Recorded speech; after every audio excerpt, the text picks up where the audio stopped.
Welcome to Session 10 of the Hall of the Dwarven King campaign for the One Ring 2nd Edition.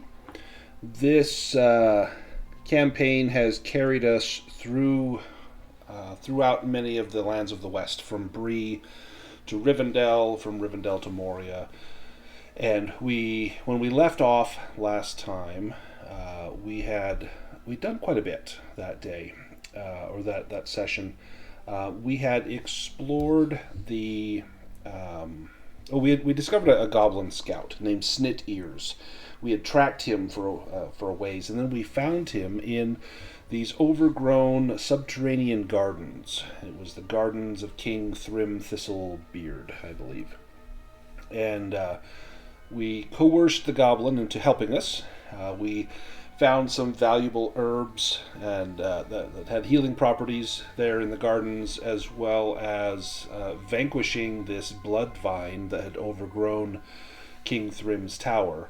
At the top of the tower we found some treasure, including a lodestone and the Eye of Thrym, which are magic items that you guys picked up. We also then followed Snit Ears down a passageway, and he told us he would take us to the Goblin Village.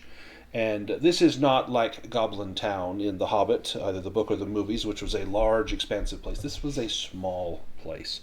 It was built on the foundations of an old Dwarven residential area. In fact, when we pick up, we'll jump right into when we came into the village. So let me open up the Goblin Village map.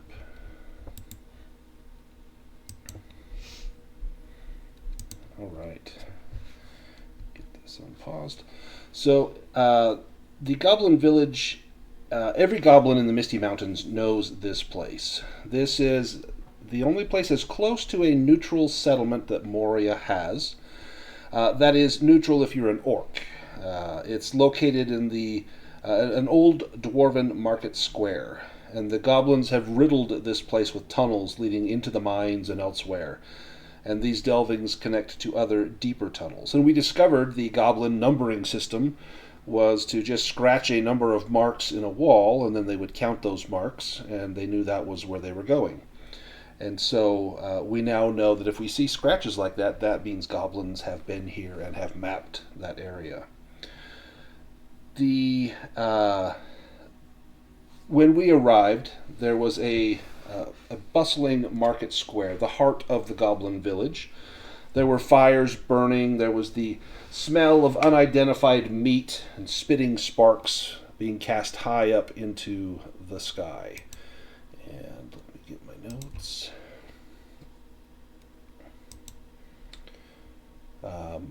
We were led into a sagging hall carved from ancient stone, where the work of dwarves still shows through beneath layers of soot, fungus, and crude goblin daubing. Broken pillars lean like old teeth, their runes scratched over with tally marks and prices. The air is thick with the smells of rancid fat, damp fur, rusted iron, and something sweetly rotten simmering in a blackened pot. Somewhere above, water drips in a slow, maddening rhythm. Chains clink, goblins mutter and scuffle in the shadows, their yellow eyes flashing as they count coins, gnaw bones, or argue over scraps. Now and then comes the distant groan of stone settling, Moria breathing in its sleep. And at the center of it all squats Granny Goblin. She is enormous, even for her kind, an ancient mound of flesh wrapped in patched furs and scavenged mail, seated upon what was once a dwarven throne, now reinforced with beams and bones. Her skin hangs in folds, shiny with grease. There are rings and trinkets that are pierced through her ears or tied into her hair, and one small fire burns beside her, fed with splintered relics of a lost age. When she notices you, the hall grows quiet. Granny's small, sharp eyes glitter with recognition, not of faces, for she has not seen us, but of value. She clears her throat, a wet, rumbling sound, and she speaks. "Urk, strangers in Goblin Town, eh? I am Granny Goblin. I buy what others drop. I sell what others forget. Secrets, scraps, maps, memories, the same weight if you pay proper. And she taps the stone with a thick claw. You want safe words, safe paths, or old stories dug out of dwarf bones? Then you talk to me, and you don't lie. Then her smile spread slowly, revealing a mouth full of broken, blackened teeth. Now, what brings you down where the stone still remembers pain? And we're going to start with a council with Granny Goblin. So let me get our council page loaded up here. Let's see, this one. Alright, council, this is Granny Goblin.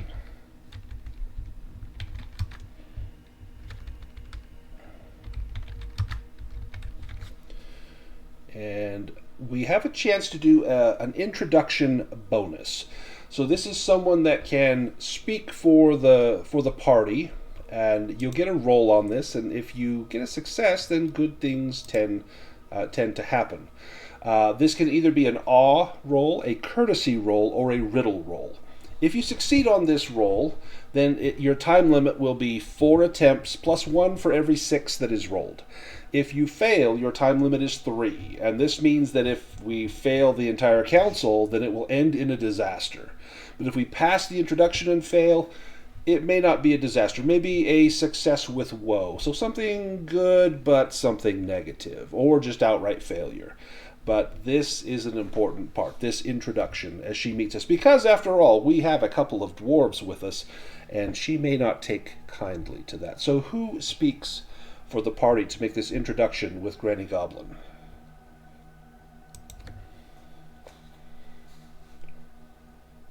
She doesn't like dwarves? Well, she may. She may be really curious why the dwarves are here. This was an old dwarven, their homeland. It's been gone for a long time, but she may worry, and she looks with some confusion, like, why are there dwarves down here? To see, a man, or he probably doesn't even know what a hobbit is, but to see a man is one thing. There may be men that come here seeking, gain from the mines, but dwarves, this was their home.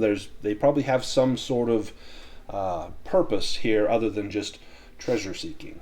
However, a riddle roll, a courtesy roll, or an awe roll could convince her to listen. Yeah, I'm not particularly skilled in those. Maybe the Hobbit is? I could do a riddle roll. What would you say that might represent some sort of riddle, something to pique her interest so that she would want to hear more?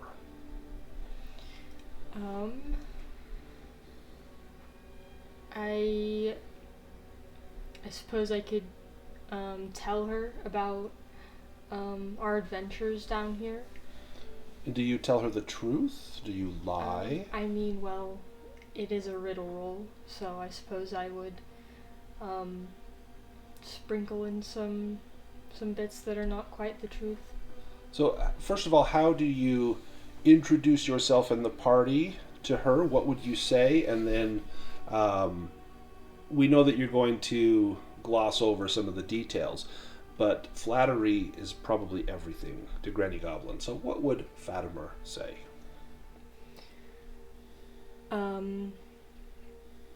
Well, he would introduce himself and the other adventurers, and he would say, great and wise Granny Goblin, we are seeking your aid in this goblin town that you know so much about. We can see that you are very wise and the best person to help us with our epic quest. Give me that riddle roll, and you can add 1 bonus die to that.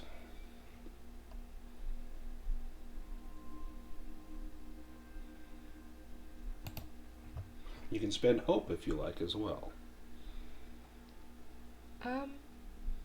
Sure.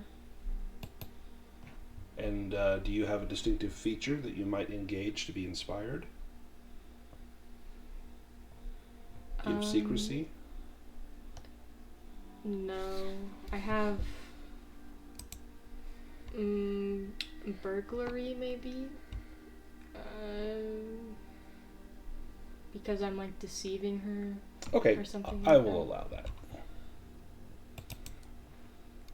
So then make yourself inspired. Ooh. Oh.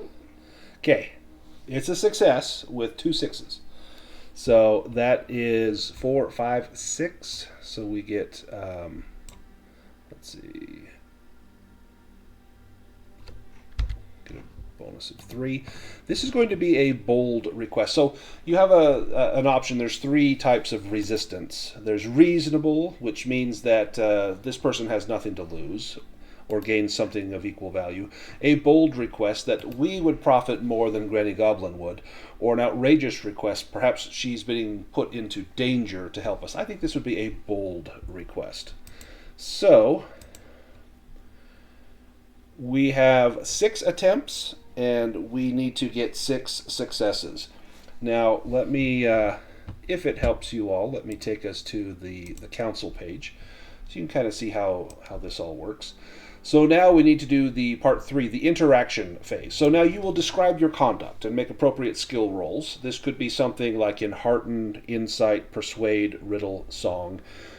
But any skill, if you can tell me how it works and it sounds feasible, I will allow. And the folk here are not reluctant. They're very open, but they're not friendly. So there's no modifier for them. Now, I did give Fatimer a bonus because you went into some good detail about what you were saying, and the flattery really helped out. So who speaks next to explain why we're here, and what help do we hope to get from Granny Goblin? She mentioned that she likely has some knowledge. Is there something that we are seeking that we might use her knowledge for?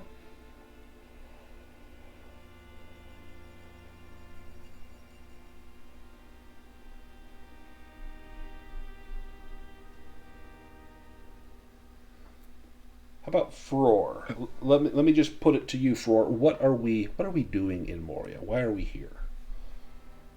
What are we looking for? Well, it might be of a fair trade if we are to tell this goblin about some of what we have seen that might pose a danger to them, and in return they might tell us anything they've heard about great bells and where those might be kept, as we would like to see the Great Bell of Moria, though it would have little value to a goblin, I'm sure. That might be... What role do you want to make? I'm thinking Persuade, but it might also be another courtesy role, because you are offering to share information. I'd rather do a riddle roll. I'm pretty terrible at either Persuade or courtesy. Okay, to make it a riddle, how can you bait the hook to get her really interested in what you know? You may have to give her a little taste of the information that we have to share. What would you say? Well, we've seen many dangers that Moria presents. There are orcs. In fact, certain orcs may well indeed be plotting to raid this here settlement, but for such information I would require some in return. She leans forward, her hands on her flabby hips, and says, "Orcs? Danger?" And she looks around at the assembled goblins, and you see there are 1 or 2 orcs in the crowd. They're kind of standing at the back. They look like maybe they've been posted here as, some sort of guard duty or keeping the peace or something. And she kind of whispers, "What's this about the orcs? Give me a riddle roll." Well, yes, of course. You know of the orcs have come here from the Darklands and are seeking these halls, I'm sure you know, but I have more I can tell you.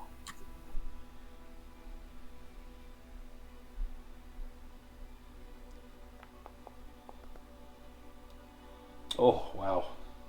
Okay, so that's 3 successes. So 1, 2, 3. So in one attempt, we got half of the successes that we needed. So clearly that was a good approach to her, and her interest is piqued for sure. Anything that is of value to her, and she seems to trade in knowledge. If you have knowledge that she doesn't know, she would pay a very fine price for that. Who's next?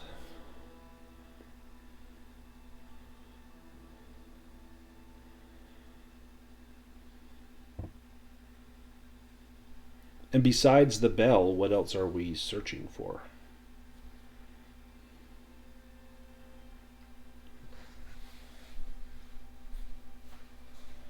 Well, that's in the axe of Durin, of course, though I wouldn't tell her the name of the axe, simply that there's an axe we're looking for, but that is, I believe, what else we are after. Axe, she says. And she kind of leans back in her throne and puts her hands behind her head in a kind of a relaxed pose, like she knows something about this axe. Clearly, you've realized, or she realizes that a bargain can be struck. Who else among the party will speak up now?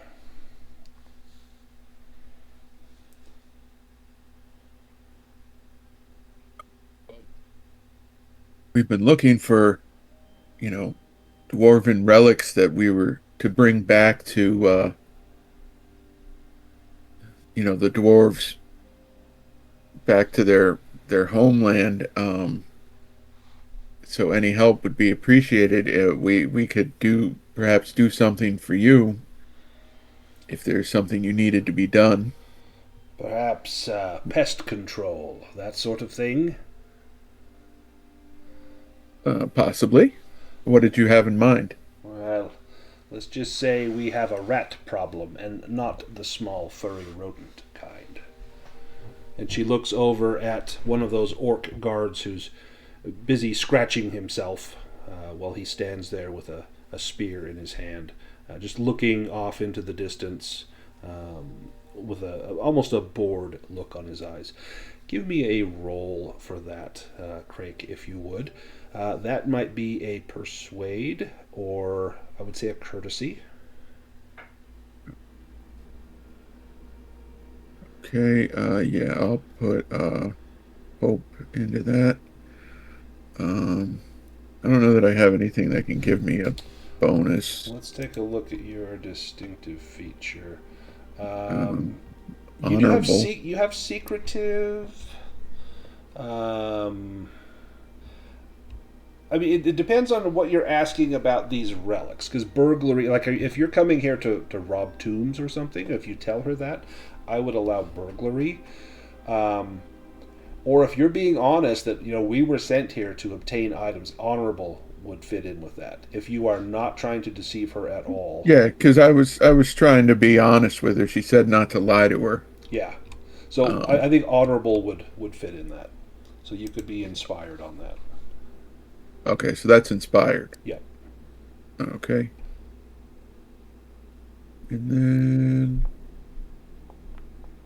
then... nope. No. So that will count as a failure. We're still good. So now we've done 2 attempts and we have 3 successes.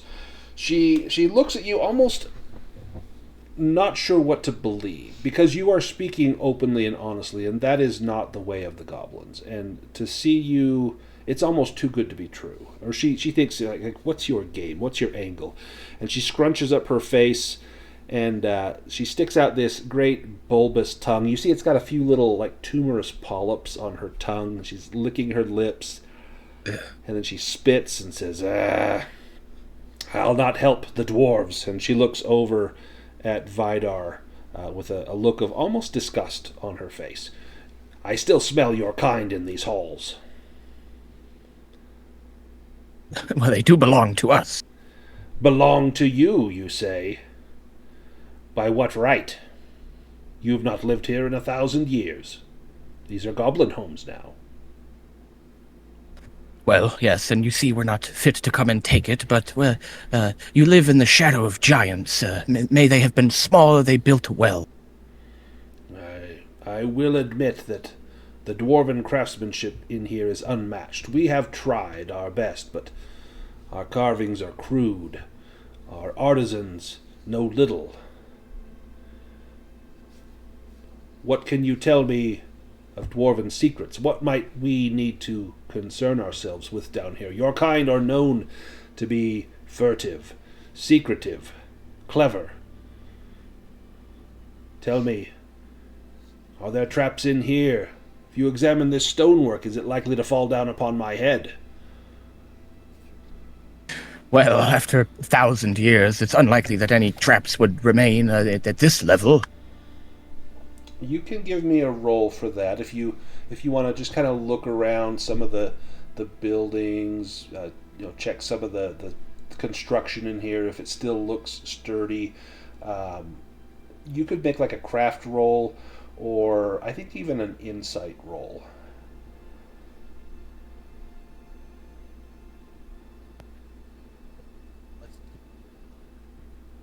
Okay, insight. And you do have your chisel. You could use your chisel. You could get a magical success.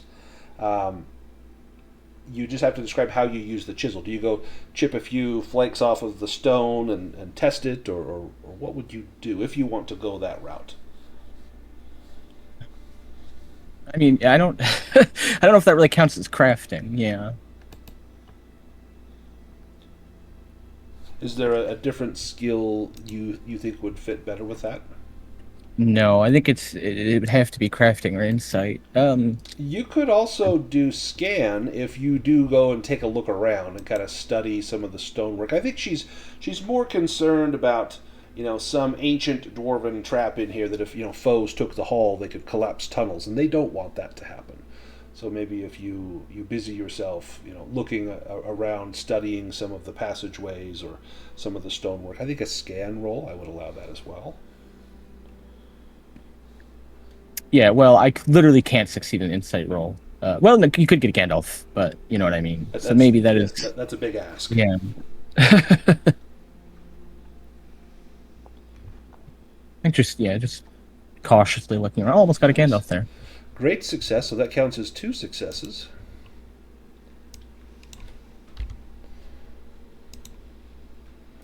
So we need 1 more success. We have 3 more attempts. What are your findings as you go and spend time looking around? I don't imagine there's any like loose stonework or anything. She said she was worried about something falling on her. Yes. And you get the idea she probably doesn't travel far from this location. So she's mostly concerned about, are these walls going to collapse in on me? Is the roof going to fall down?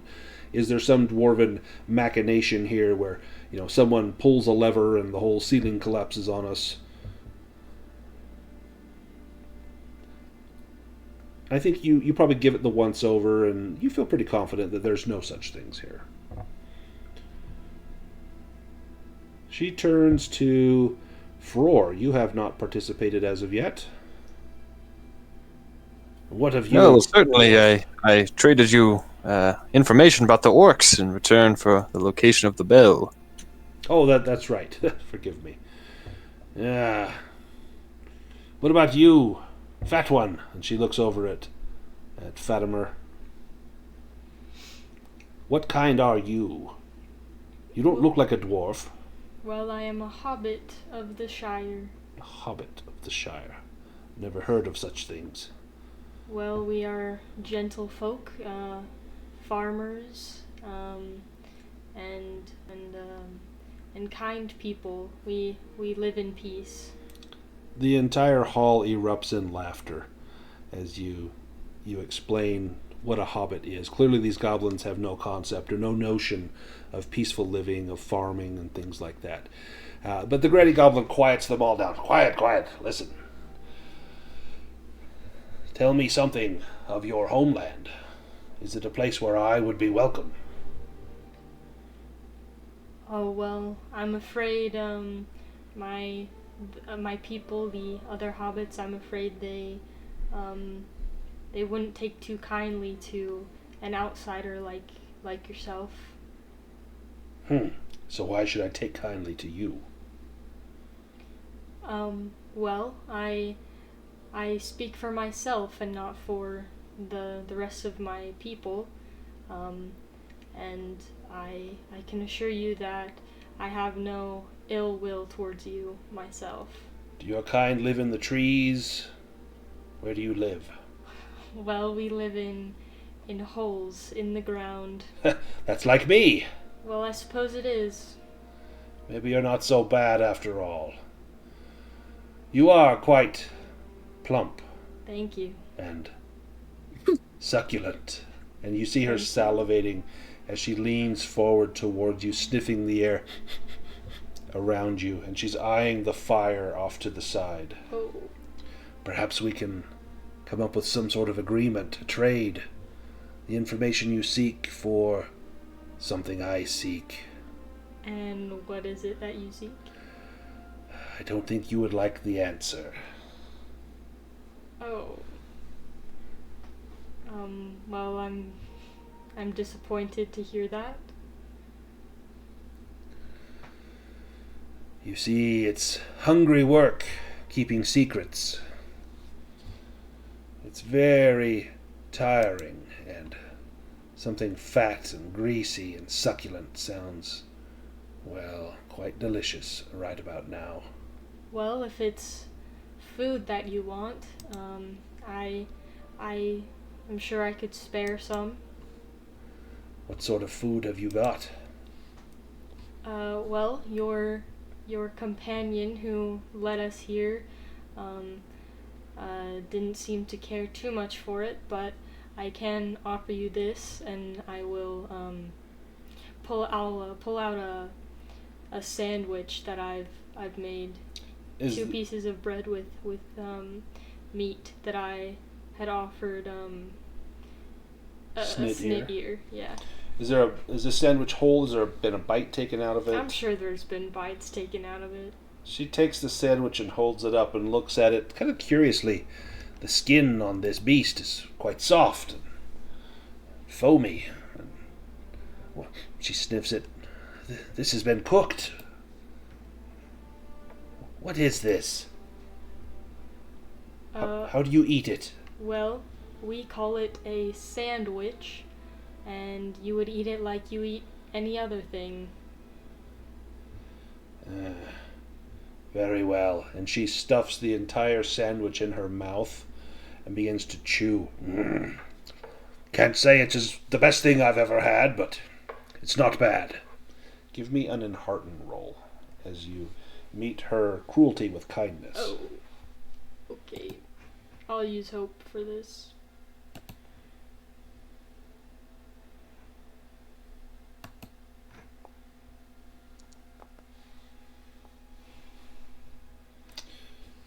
Okay, you get a success.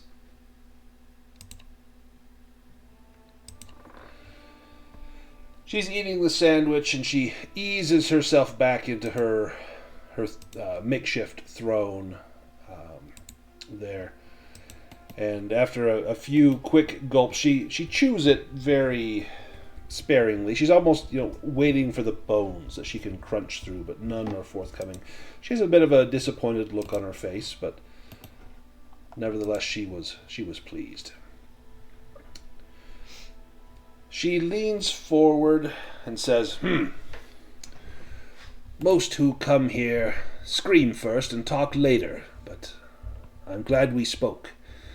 And then she grins at all of you, her gums bare. You walk deep. You walk quiet. You make the orcs nervous. I like nervous orcs. Sit. Listen. Granny remembers things the mountain wishes it had forgotten. The dwarves of old, fabulously rich they were, the Longbeards most of all, Durin's folk. Well, the king built himself a throne room so grand the stone wept just to hold it. Gold on the walls, gems in the cups. They say the dwarves ate gold and drank diamonds. Lies, maybe, but not by much. That hall still stands, the king's hall. It's silent now, it's waiting. The bell.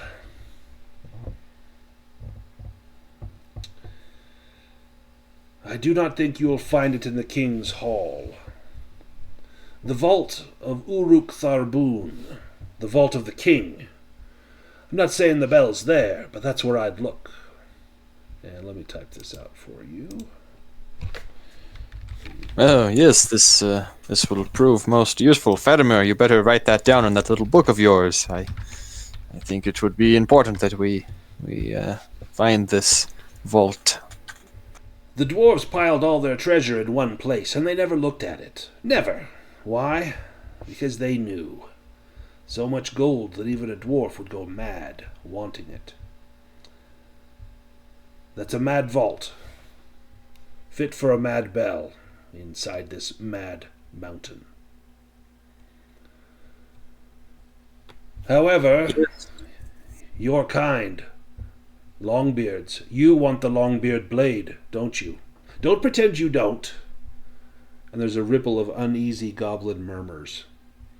And she looks directly at Vidar and Frór. You want the axe, don't you? Is that why you're here?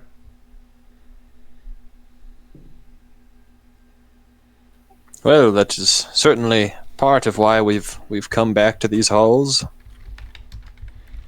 Last I knew it, it lay in the 21st hall. The dwarves loved records. Oh yes, neat little rows of truth and lies, all written down nice and tidy. The chamber of Mazar Bul, that's where it slept.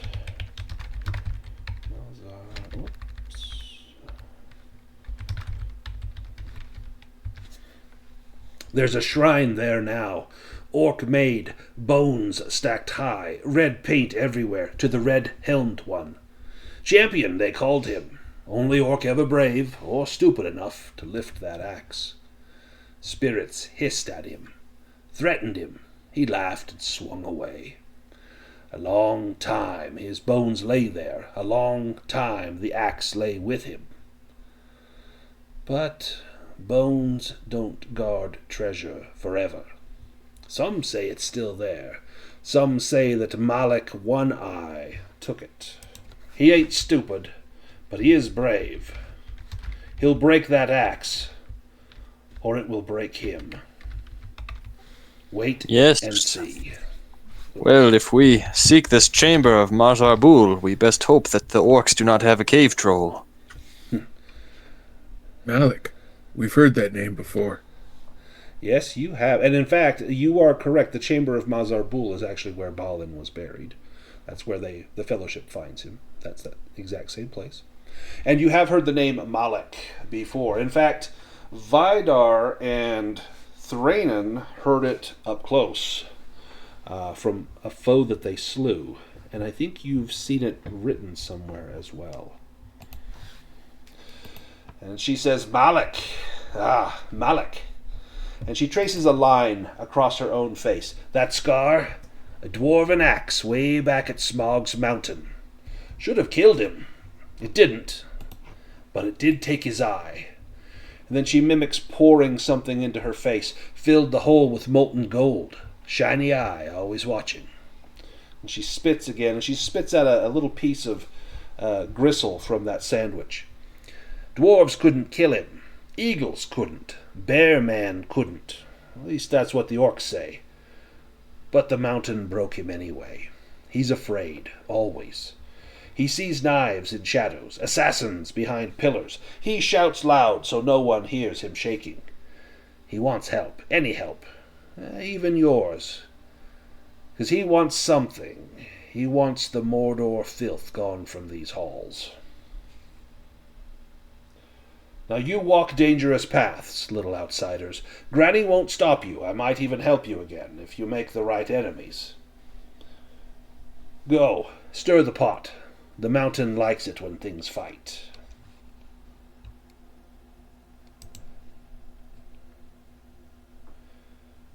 Do you have any other questions for Granny?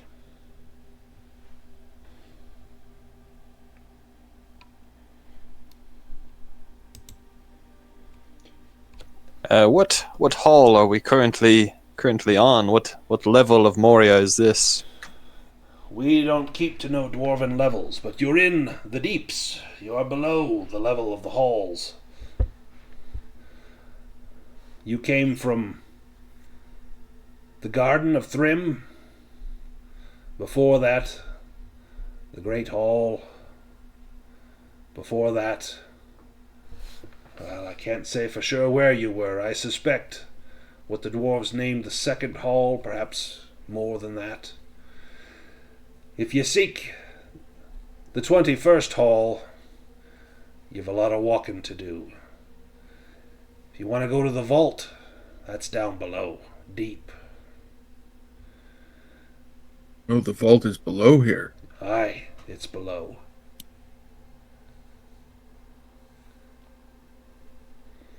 There are ways, goblin ways, to get there. Some orcs don't know them, some do. But we don't hide our ways. You're welcome to tread on them. However, Do you have any idea of what sort of creatures might be around the vault?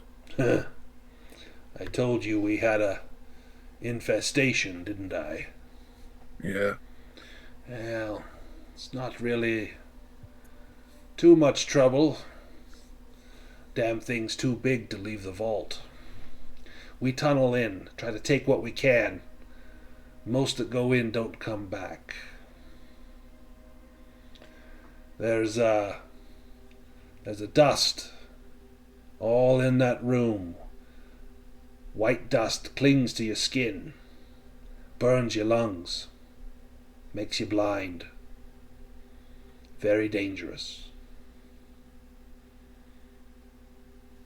You take care of our pest, perhaps we can guarantee safe passage to the 21st Hall, the chamber of Mazarbul. Or, if you like, we can take you now to the King's Hall.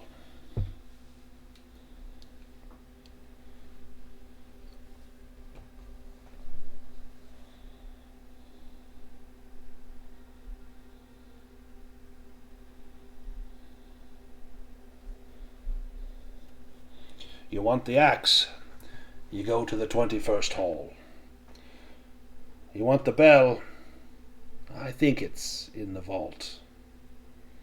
And she won't make eye contact when she tells you this.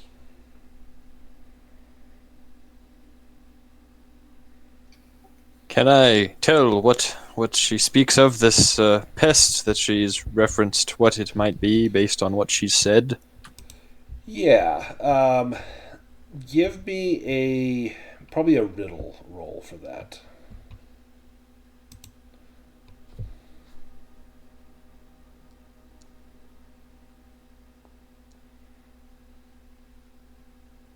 Nice. It sounds like that white powder is probably some sort of poison. The only creatures that you know of that might have poison are going to be things like stinging insects, or perhaps some strange frogs that dwell beneath the surface that are brightly colored to ward off foes. Their skin is said to be poisonous. But whatever this is, clearly the goblins are afraid of it.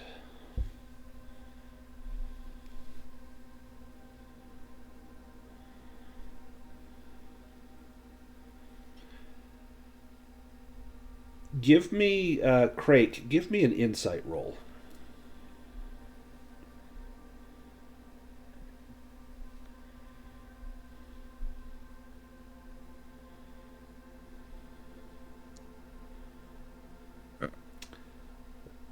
I should have thrown some hope on that. I don't think it would have mattered. You definitely get the sense that she's not giving you any information for free. And what she says, it could be tied in a riddle as well. Perhaps she speaks the truth, but you would suspect that she is very cunning, and maybe there's more to the story than what she's telling. Or maybe there's more that she just doesn't know, and she's giving you the best that she can. But you get the sense that you've not heard everything there is to know about all this. And her information could be dated. She said she doesn't know for sure where the bell is, but that's where she guesses. She seemed pretty confident that the axe was in the 21st Hall because she says there's a shrine there to the red-helmed champion who wielded the axe, took it from the dwarves. But sounds like he's long gone and now Malik has the axe. But she didn't say if Malik is there.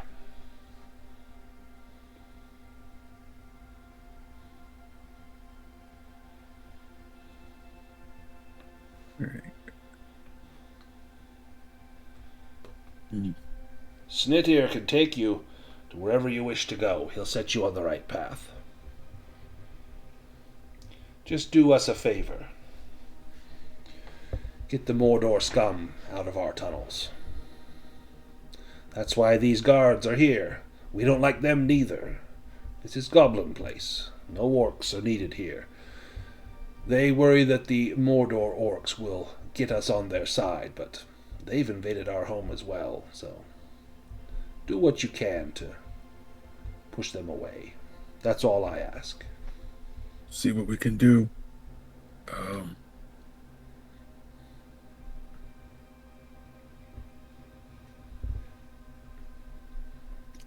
I do wonder why you kept looking away whenever you'd mention the pests, though. Let's just say Granny doesn't like pests. I like things to be orderly.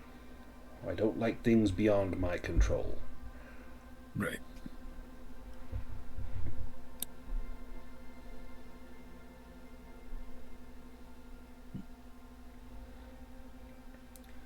Where do you wish to go? Old Snittir here, he'll take you.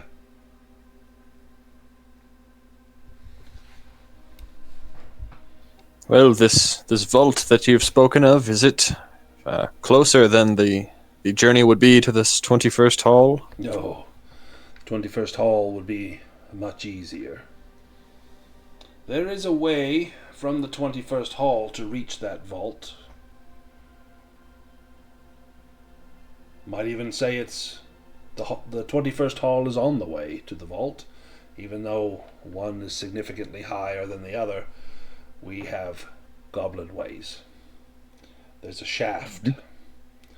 Climb down the shaft. Take you straight there. Much like a chimney. Interesting. Easy climb for goblins.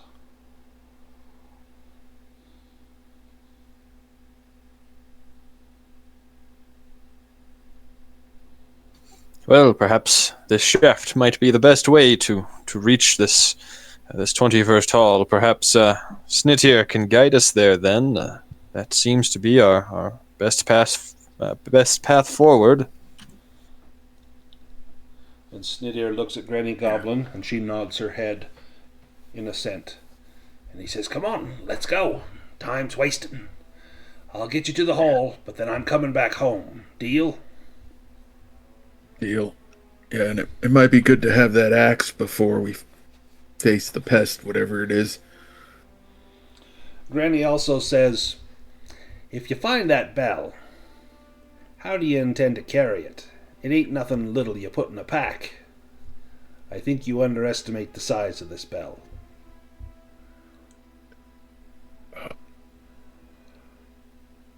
Would some goblins be willing to work for some coin? Ain't no goblins gonna touch that bell if you find it. But I'll make you a deal. You deal with the orc problem, we'll get strong backs to help you lift the bell.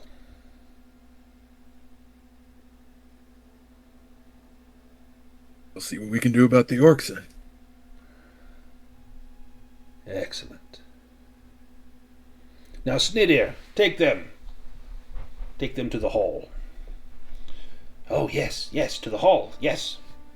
Come this way, quickly. And he begins to head down this, through this archway to head kind of to the northeast. Anything else you want to do in Goblin Village before you take the long journey to the hall?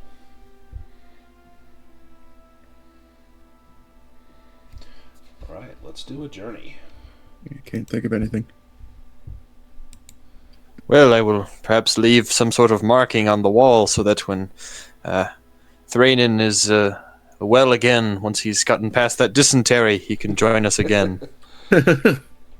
Yeah, he's over in the corner with a couple of buckets, and maybe he sampled the stew that was in the cook pot there. And you're pretty sure that that's how they take care of their dead, is they cook them and eat them. At least Thranin is. He's convinced that was a goblin that he just ate. A very tough and grisly one. Let's go to the Moria journeys. We don't have a guide with us, so we need someone else to take the place of the guide. The guide makes travel rolls. Do one of our scouts want to switch and be the guide for today? Yeah, I can. I have 2 in travel, so I could do it. Perfect. Excellent. So the first thing we need to do, we need to make the travel roll. So you can make that roll for us. Okay. And you get a bonus die because we do have Snit Ear with us that acts as a bit of a guide. You get the sense pretty early on he doesn't really know where he's going. He knows the safe goblin ways, but you get the idea he's never been to the 21st Hall. Okay. Nice. Great success. Excellent. So now we need to do the... let's find out who the target is for this. So the target will be the Lookout. So Fatimer. Let's see what your event will be. Roll a feat die. And we get a 9. Endlessly branching stairs and passages. So this is indeed Snit Ear. He's kind of leading you in circles, and you're probably the first to notice this, Fatimer. If you are not aware of this, it's going to add some time to our journey, and give me that awareness roll to see how well you're like, wait, we passed this spot before. There's my crumbs.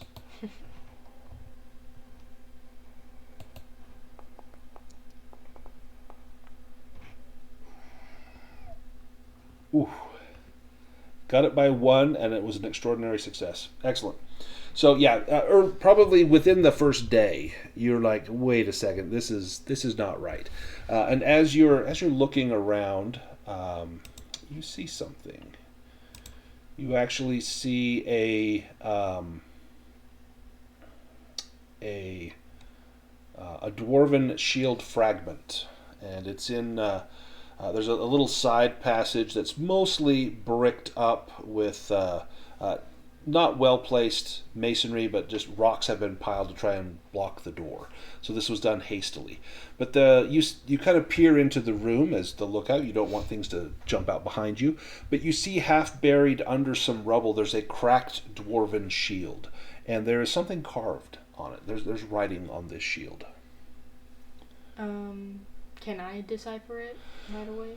To get in to get that shield, you're either going to need to move some of those bricks, or you're going to need to try and kind of clamber over quietly, watching your footing, just to make sure that you don't bring the whole pile down upon you. So if you want to do that, if you want to try and move the stuff, it would be an athletics roll. If you want to try and clamber over, I'm going to say a stealth roll, knowing where to put your feet. Okay. I'll do that for sure. Oh, nice. Oh, okay. Nice. With the Gandalf rune. Excellent. You clamber over and you see this broken piece of Dwarven shield. Give me a lore roll to see if you can read it. It's written in a script. This is not the fine runes of the dwarves. This is that hastily written script, like we might call cursive writing. And no, you look at it, you have no idea what it says. Yeah. If it were runes, maybe you've learned some of the runes, but you don't know what this is. But you have this piece. It weighs maybe 2 or 3 pounds. It's kind of it looks like the top of a shield, and on the inside of the shield you see this writing. Well, perhaps if I bring it back to the dwarves, they will know what it says. Who do you show it to? Vidar or Frór, or both of them? I think both of them. Well, both of them would be able to read Dwarven. And Vidar, when you see it, you begin to translate out loud what it says. And it says, I fell beside Durin's axe. May its bearer yet avenge us.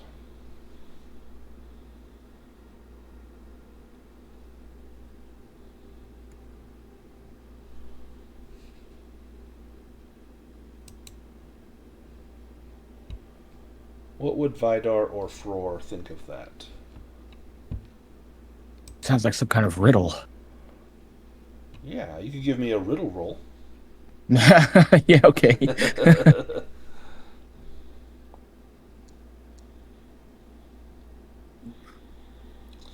Yeah, now the question is, did this shield fall beside Durin's axe, or did the person who wrote this, who was saying this? And Frór, you're pretty sure that when it says I fell beside that, it's talking about the person that wrote this. So whoever wrote this on here must have been in the presence of the axe when it finally fell into dwarven hands, or into orc hands. So perhaps there was a pitched battle somewhere along here. Yes, indeed. I haven't known many shields to write. It's likely that this dwarven warrior fell guarding the axe, or at least fighting alongside with the one who used it. Indeed. Let's continue on another stretch. We've now discovered that Snit-ear was taking us in wrong paths. Let's get another travel roll, and you can add a bonus die to this, Craic, because we have determined that he wasn't doing it intentionally. He just seems like he doesn't know his way. He's probably never been here. So add a bonus die as you show him the error of his way. Oh, nice. Gandalf. Let's see who the target of this is. This will be the Delver. This is Vidar. And Vidar gets 1. Okay, so you need to make a craft roll. If this fails, everyone gains 2 shadow points. This is the Long Dark of Moria. This is one of those... this is that chimney that they talked about. And Snit-ear gets to this thing, and he looks up the chimney, and he says, easy climb. And he presses himself into the little chimney and just begins to scale up, his arms and large flat feet pressed against the side. And you look at this and you think, there's no way we can climb this. In some areas, that chimney is sheer. There's some places there's very few handholds. You may need to craft a means, either chiseling out places in the sheer spots where Fatimer could put his furry feet, or handholds, or something like that. This is going to be an arduous task. So that's where the shadow will come from if you fail on this. So I need a craft roll from Vidar.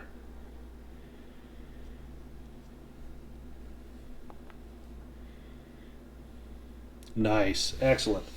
So no shadow gained. Do you use the chisel of Durin, or are you using just regular stoneworking tools? I think he does have regular tools, and I was trying not to anger Sauron or whatever, so yeah, he has carving tools.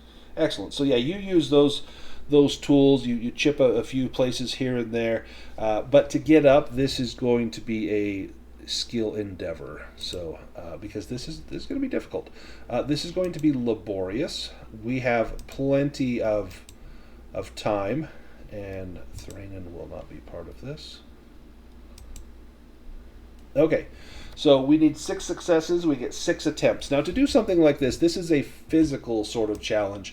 Athletics is going to be a big one, but so could things like scan or enhearten, as we're encouraging each other to basically climb up this shaft, this chimney, in some places straight up with very little handholds. Who goes first?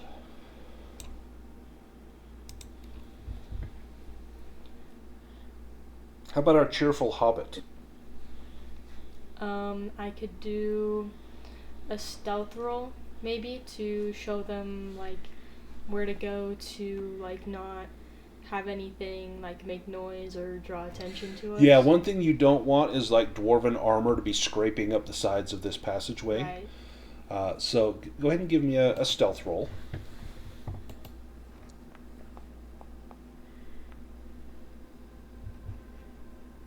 Oh. That is a fail. All right. We've got 5 more attempts.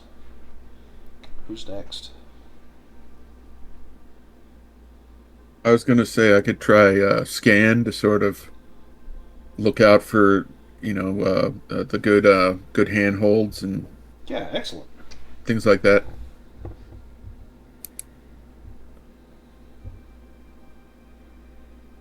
Thinking I'm going to use a hope. Okay.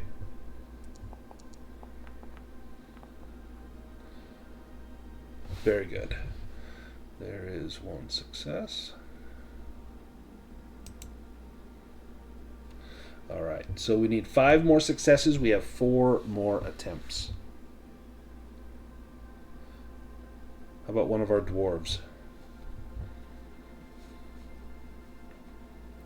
Would a dwarven work song, would that ease this arduous task? You call upon your athletics. You use Enhearten to drive the others onward. Well, perhaps I call upon my experience traversing the wilds, and I've had to scale a few rock faces. I think that my experience as an explorer would help here. Yeah, I think so, because you've probably had to climb up, like you say, some slot canyon walls, and you've probably been in chimneys in dwarven mines. You've spent a lot of time in mines, so it's absolutely valid. You get a success again. It's unfortunate we're not getting any significant, or great success or extraordinary success. So we got 3 more attempts. We need 4 more successes. And again, magic successes here are definitely a thing if we need to do that. How about Vidar?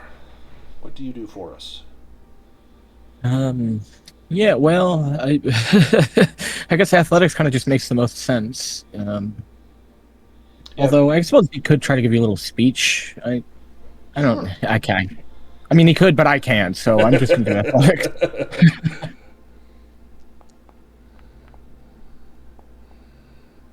Oof.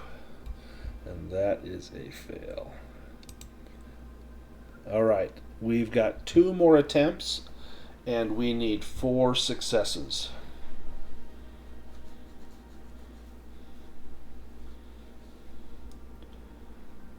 Who wants to go next?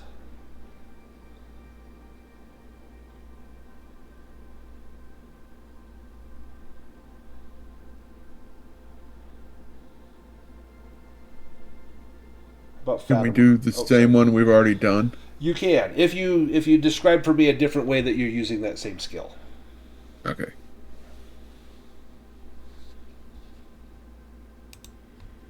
Fatimer, do you want to try again?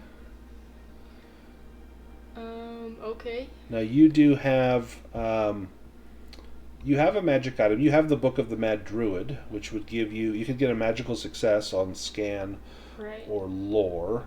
I don't know that lore would apply, but I think for scan, if you wanted to try a scan on here, you could also just try a different skill. Your heart is really good, so I mean, you could do like travel or something like that. You could also sing a song if you know. Of course, your song is okay, but not great.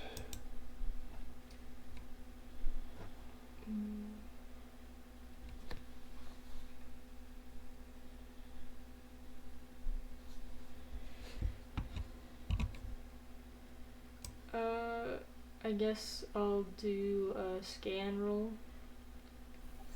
I will inspire you, Fatimer. The fate of all of us rests in your hands, little one. That makes me feel a lot better. Do you want to make it a magical success? Yeah. So you need to spend hope, and then you can click on magical success, and make sure you click on the fellowship focus, or inspired by companion, whatever it says. I forget what it says on there. Support from yes, that's the one. And then fellowship focus. Yes. Cool.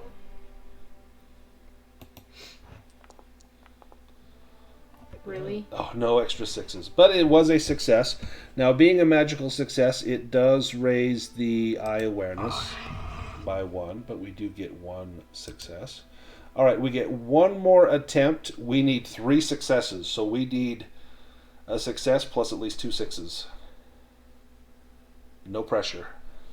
And if we fail, it's not like we fall to our death. Most of us. Maybe just Thranin. Would I be able to use hunting? Yes. Because I think what you would... Well, how would you use it? How would you justify using hunting? Well, I guess sort of in the same way I'd be talking about like scan or explore, where I'm just sort of like, finding the path or feeling my way. Yeah, many goblins have used this path, and if you use your hunting, you're looking for, where are the stones worn? Where have they put their hands and feet? Where have they pushed their weight up against? You've also probably hunted, goats up on sheer cliffs, and you know how agile-footed they are, and that they can stand on just very small ledges, and so you're looking for those sorts of things. Yeah, so like I'm following their tracks. Because if I did that, I could get a magical success with my bracelets of the elk. Perfect. Um, Then we just need a would whole I be bunch of sixes. would I be able to use my burglary distinctive feature too? Yes. So that will make you inspired. Okay. So, wait.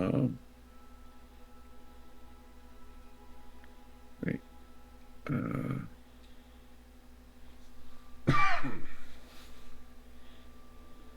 right. Let's see what happens. Oh, you got one of them. So we got 2 successes. All right, so we ended up with 3, 4, 5 successes. We needed 6. So Oh well. very, very close. What happens? You get up. It seems like you've gone for hours up here. Your arms are trembling. Your fingers are bloodied. Your feet are aching. Your backs are feeling the strain. There's very few places here you could rest. Fatimer, you're huffing and puffing. Hauling your bulk up this is much more difficult than you expected. You've maybe climbed a few trees in your day, but this would be like a tree that just went on forever. And no place to sit and rest. Snit Ear begins to grow very agitated. And Snit Ear looks down at all of you, and he scratches his chin for a moment and says, "Snit Ear knows another way. Come. There's a side passage up ahead, up and to the right. That's the way we should go. It adds a little time to our journey, but it beats slipping and falling. Snit Ear worries about some of you." And he climbs up, and you see him veer off to the right into a little side tunnel. He turns around, his head peers over. "Up here. Come, quickly." And he holds out his hand to help someone up. The first person he helps up is Vidar. Do you take his hand? Yeah, I think you would. He grabs you and pulls you up into this little side passage. And he's panting and sweating. He says, "Help your friends up. I will go and check for danger." And he pads off down that little side tunnel. Everyone ends up getting up to the little side passage, and here you can take a short rest. And so if we want to do a rest, you were catching our breath and whatnot, on your character sheet, if you go down to below your endurance, there's a short rest. You can click on that. You'll regain some endurance equal to your strength score. You can also reduce, the short rest. If anyone needs to, I think it may prompt you if you want to take some of the fellowship points to use as hope. We've got 6 of those available. Can I get my 1 hope back from when Frór helped me? Did it take 1 from you as well? Yeah. Yeah, let me give that back. For some reason it does that. It double dips. Let me give you your hope point back.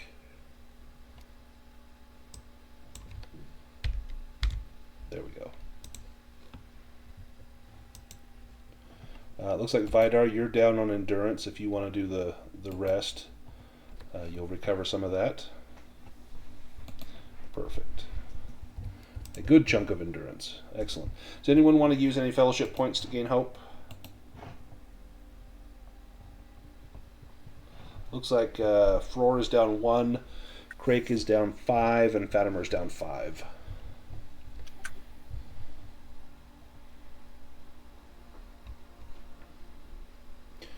All right. Well, let's see what is ahead.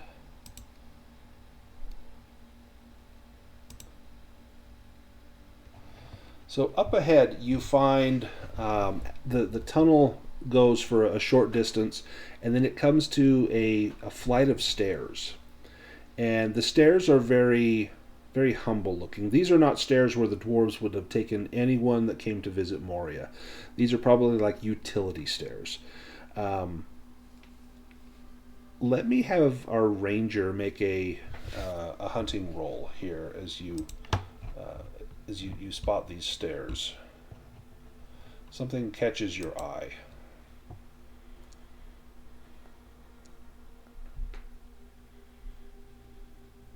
Nice. There are footprints, and it looks as though the footprints are going up in the same direction that Snit-ear is wanting to go. And they look relatively fresh, probably within the last couple of days.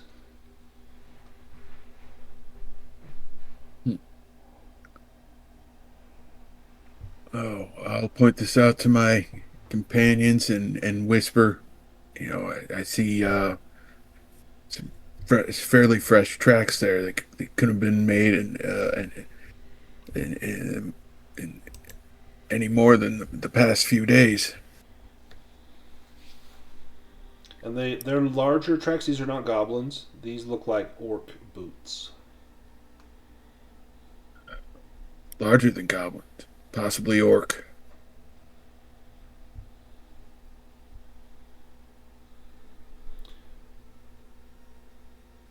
Frór, what do you think about that? Do you trust Snit-ear? Is he leading us into a trap, or is this just an incidental find? It was his idea to take this side passage. I think that it is possible that orcs also know of this passage. Are there any markers that the band of orcs traveling through here might have left to indicate whether or not they are of the Moria faction or of the Mordor faction? Give me a scan roll.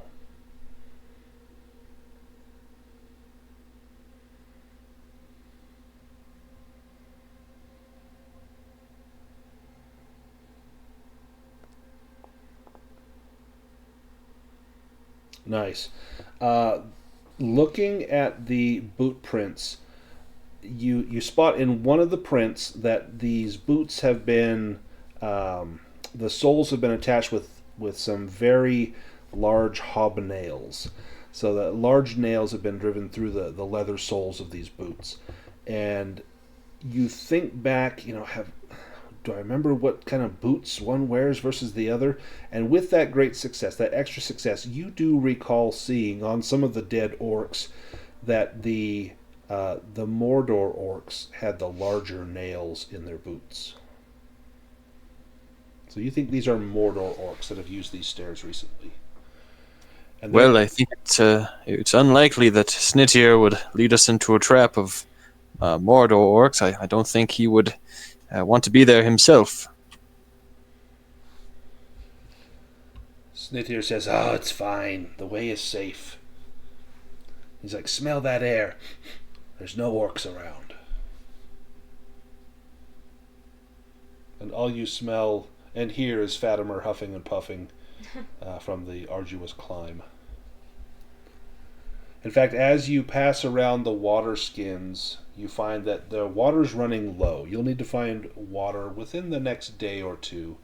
You did fill them up at that lake, but the climb and the march has been difficult.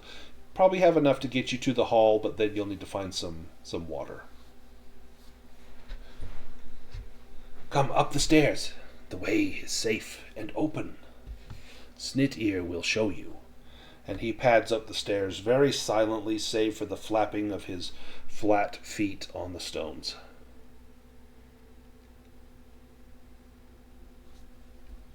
You follow? Follow him, but I'm going to follow him, but cautiously and stealthily. Okay. Let me get the next map ready.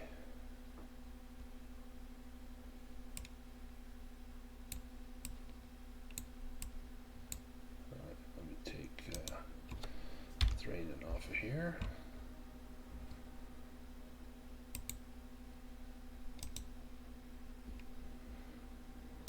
Okay, let me grab my notes for this haul.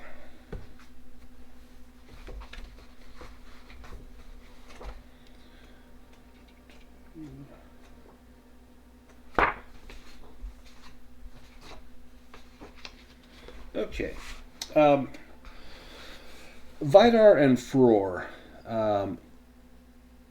you recall as you're walking, you recall a dwarven, a snatch of a dwarven song, and it went something of: a king he was on carven throne in many pillared halls of stone, with golden roof and silver floor and runes of power upon the door, speaking about great Durin. And as you come down this long hallway, this must be the King's Road. It is said that the King's Road was made so wide and lofty, not merely to overawe visitors, but as a challenge to the dragons. Even in Durin's day, the spawn of Morgoth troubled the world, and had invaded and consumed some of the lesser dwarf halls in the north of the world, not to mention the fabled elven city of Nargothrond. By making the King's Road so large, Durin declared that any worm was welcome to try the strength of its scales against dwarven axes. But it was another creature of the enemy that brought ruin to Durin's halls. Now the King's Road is a path of scorched rubble. As you continue to walk, Snit-ear grows very quiet. And let me clear off some of the fog here.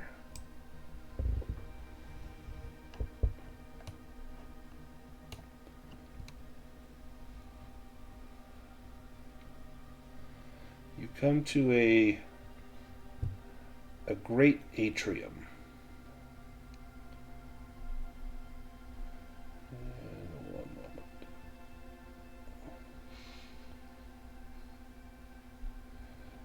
Just about got it.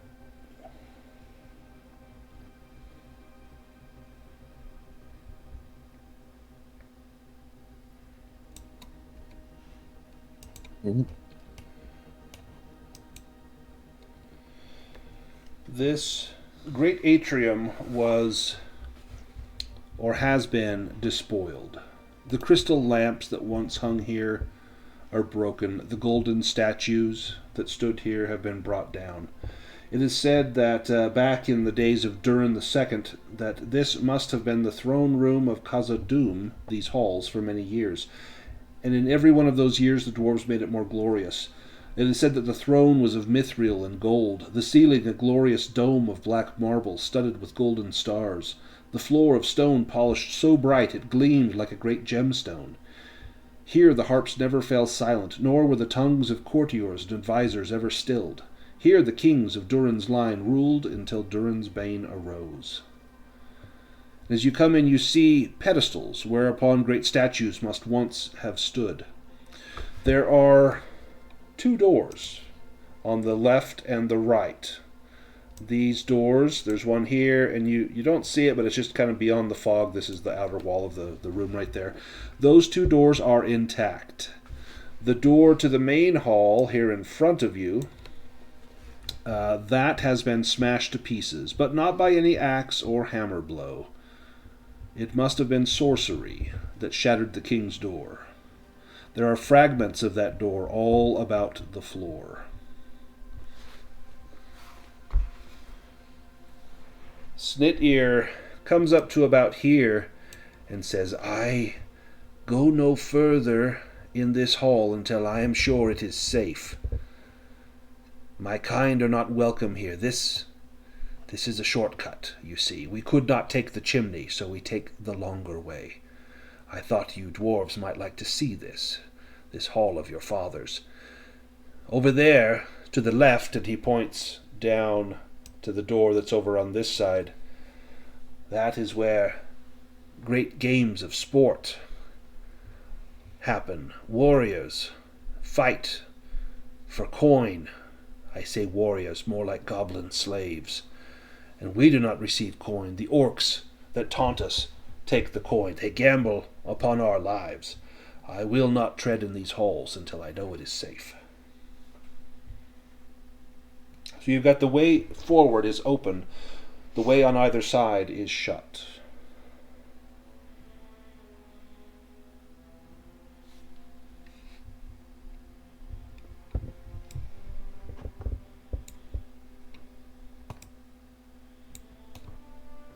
Can I scan the area and make sure Yes. there's no orcs lying in wait or anything? Or Yeah, please do.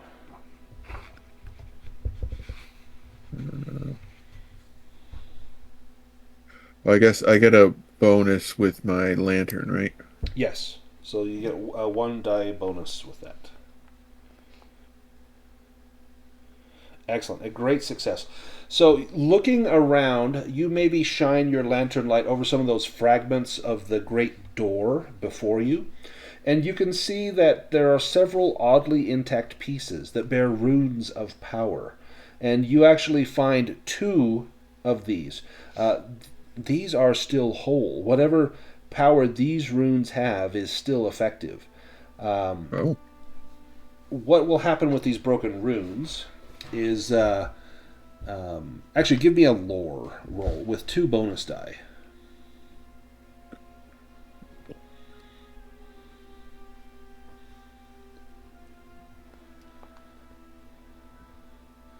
Nice. So the remains of the king's door can be used to magically seal a doorway or other portal. Servants of the enemy who have the dreadful spells ability can break that enchantment. Others cannot. Each rune can be used once. So if you need to bar the way from any but the greatest of foes, this can do it. And you have 2 of these runes. we should definitely take these with us. I don't have an item for this. Let me make an item for it really quickly, because this could definitely be good. Yes, perhaps we should let Fatimer carry one, for he is often our scout, and if he were to need to flee, this might be very useful for closing the way behind him. Yeah, very good idea. Let's see. So is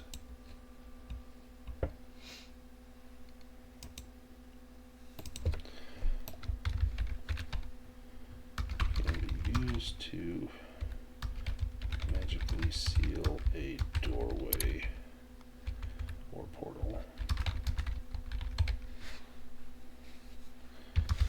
Usable.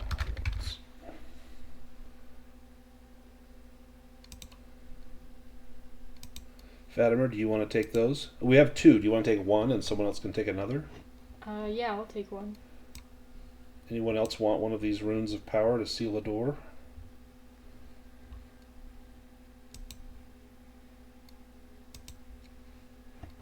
I can take it if no one else wants it. Okay.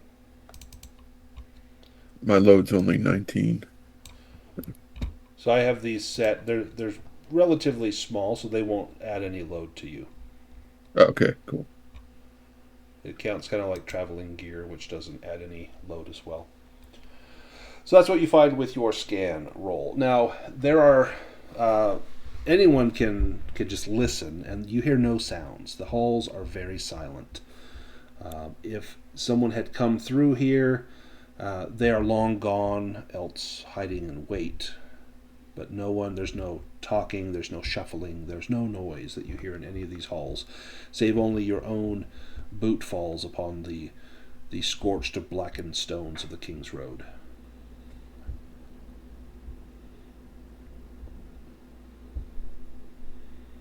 Now the doors to the left and right are shut, but we do have a way to bypass essentially any door in Moria. That is, if they have a keyhole, of course. Yes.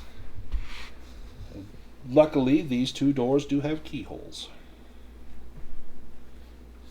To the left is the arena, right? Yes.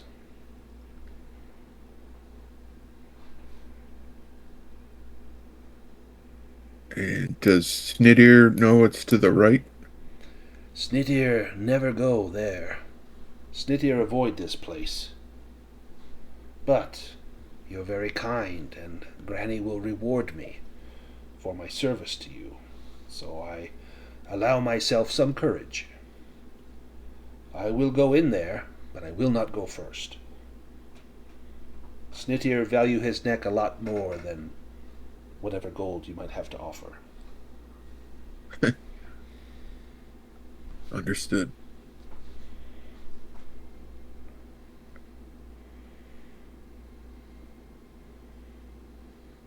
Well, Vidar, you have the Ring of Keys. Do you want to open a door? Or you can continue down through that main archway in front of you.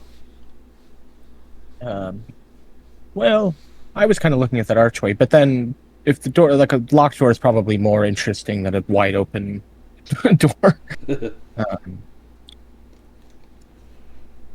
Yeah, sure. You want to go to that side? Do you use the Ring of Keys? Yeah, is that like a roll or something? Nope. Don't need to roll. Let me get rid of the fog over what you find in here. Whoa. Oh my goodness. Okay.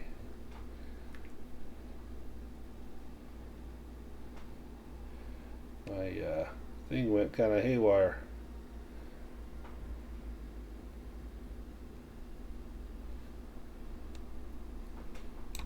Sorry. Okay, that might open that up for you. And I've revealed parts of the ceiling and other things that are not there. Let's try that again.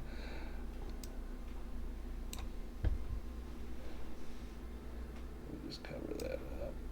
Nothing to see there anyway.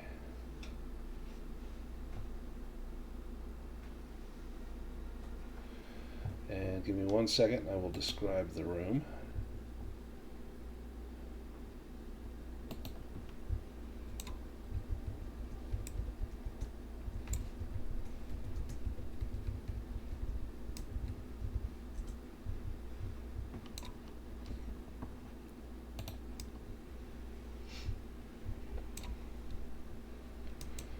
Okay. Entering the King's Hall is disconcerting after so long exploring the despoiled ruins and looted chambers of the rest of Moria. This hall has not been touched by orcs. Gold and beautiful things still glimmer in the torchlight. If you were to loot this of all of its treasures, it would count as a greater hoard. But that's not to say the hall is undamaged. The skeletons of dwarves lie along the walls, and there's a huge burn mark that has consumed much of the silver floor. In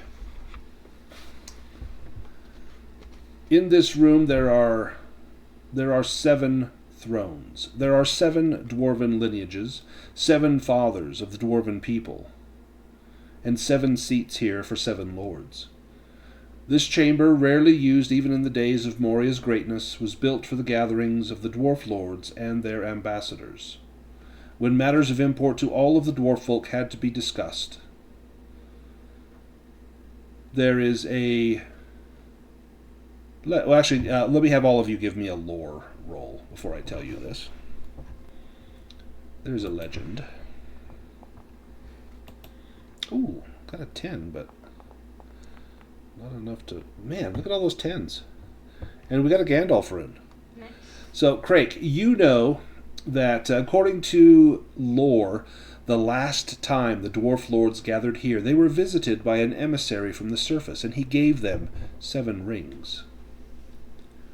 By ancient and unbreakable tradition, this chamber is sacrosanct. Violence is forbidden here, and the power of this place is such that even a creature of shadow is bound. There's a map on the wall of this chamber that depicts all of Middle-earth, assembled from the accounts of Dwarven wanderers and explorers, and Númenórean sea rovers, over many centuries.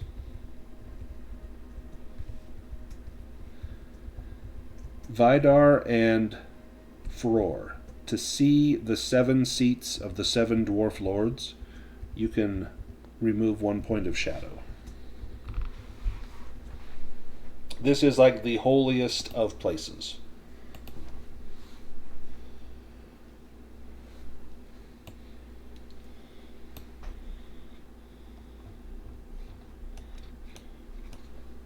Bet you're glad you used those keys now, aren't you? You know that no dwarf has seen this place in over 1,000 years. The last time it was used was when the Dwarven lines were united here in Moria. Do you sit in any of those chairs? Well, I suppose I'm no dwarf lord. I wouldn't want to be rude. Precisely. You do not want to sit in those chairs. Now, when you come into this hall, Frór, do you go in that hall as well? Oh, excellent. When you go in that hall, each of you has a vision of the hall as it was on the day when the Balrog came. You imagine that you were in the hall as flames licked the door, the king and his court prepared for their doom. You remember the Balrog blasting into the hall and slaughtering all the dwarves. I need all of you to give me a valor roll against dread, as you have this vision. Nice. Ooh, nice.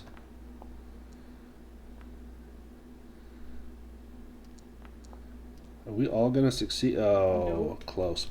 All right. Let's see. Craic and Vidar, you will gain 2 points of shadow. Frór, you gain 1. Fatimer, you gain 3. Any chance I can take that regained shadow now? For seeing the hall, I assume the answer is probably no. Probably no. Probably no. Just thought I'd check, because I didn't have any shadow before, so I wasn't sure if I could use that now. Yeah, I don't think so. Now, everyone but Fatimer, you remember the king entrusting a heavy ring of keys and a small black pouch to you, as though you were Dwarven emissaries at the time, and commanding you to take those keys and that pouch to the new king. And this command lingers even after the vision fades. And Vidar, you look down in your hands, and you are holding that same ring of keys that Durin commanded you to give to the new king.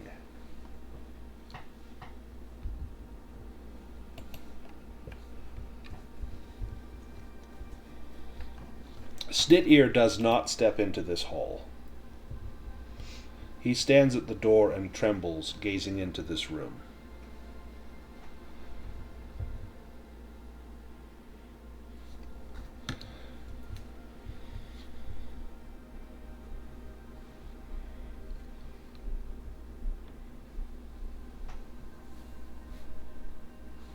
Do you explore elsewhere in here or some of the other rooms?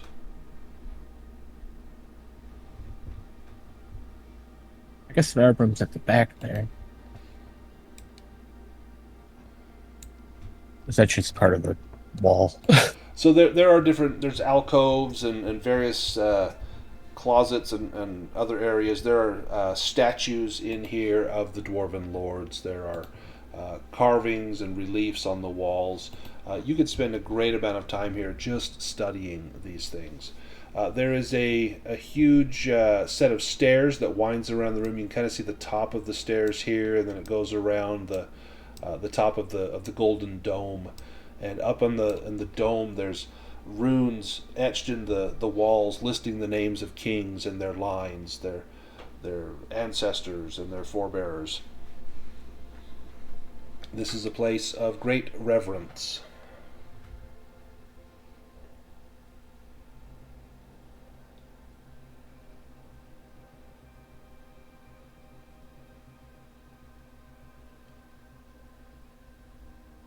Yeah, I'd like to do a scan or something if I Yeah. could.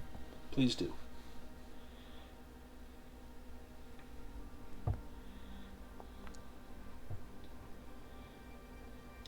So there's a lot of valuables in here. There's gold-plated this and that, as well as golden objects, bits of artwork, small statuary carved in gold.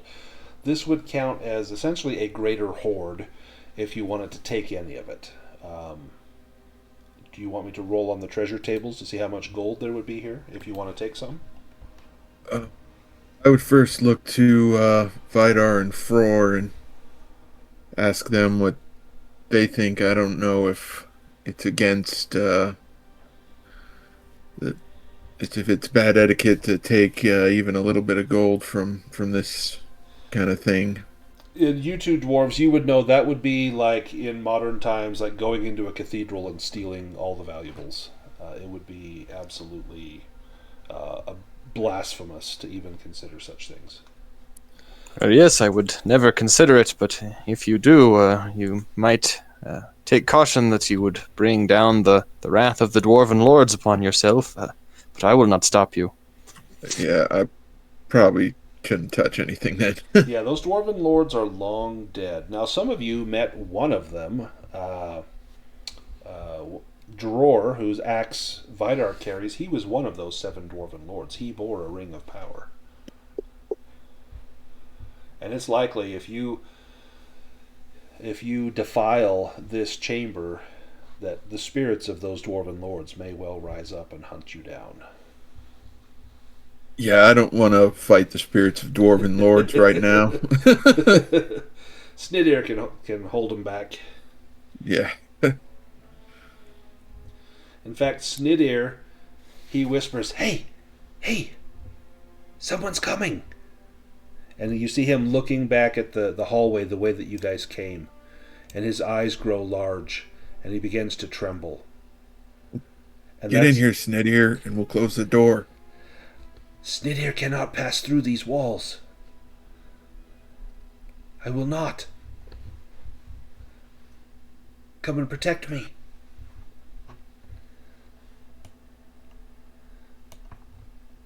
God, what are you afraid of? Ghosts. Ghosts in dark places. These halls are not empty.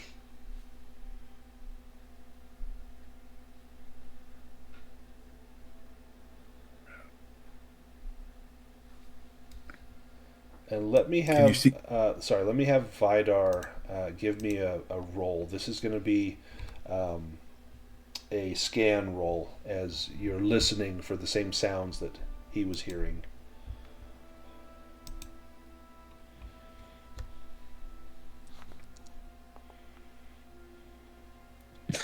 That's a lot of dice. Yeah, you hear footsteps. It's not one person, it's many people are coming down this hall.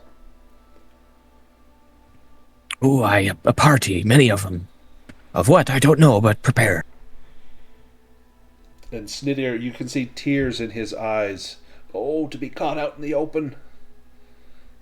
I cannot step inside, but drag me in. Don't let my feet touch the ground.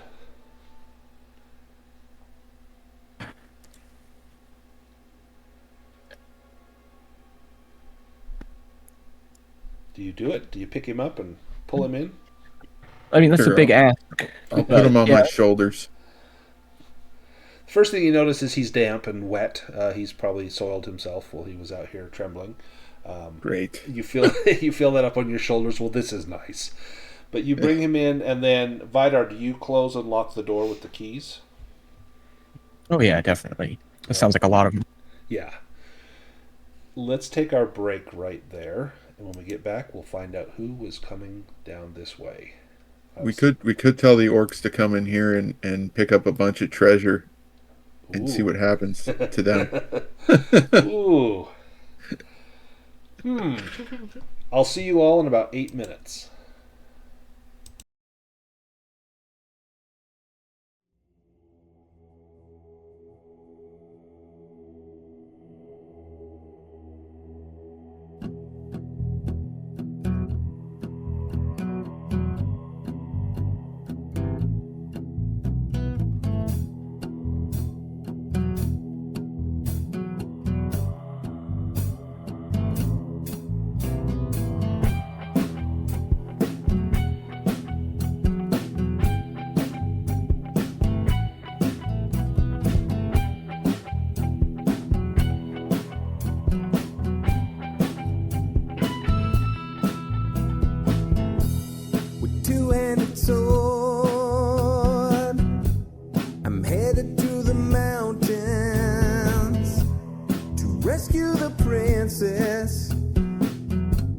the evil goblin. I ignore all the signs of impending danger, because I'm a fighter and not some crappy ranger. 47 hit points and a high dexterity, 17 for strength. Kobolds are afraid of me, crafted from numbers on living paper. I skip from the mundane to a medieval caper. And while in real life my fate is unspoken, hero roll of the dice, and my fate is unspoken.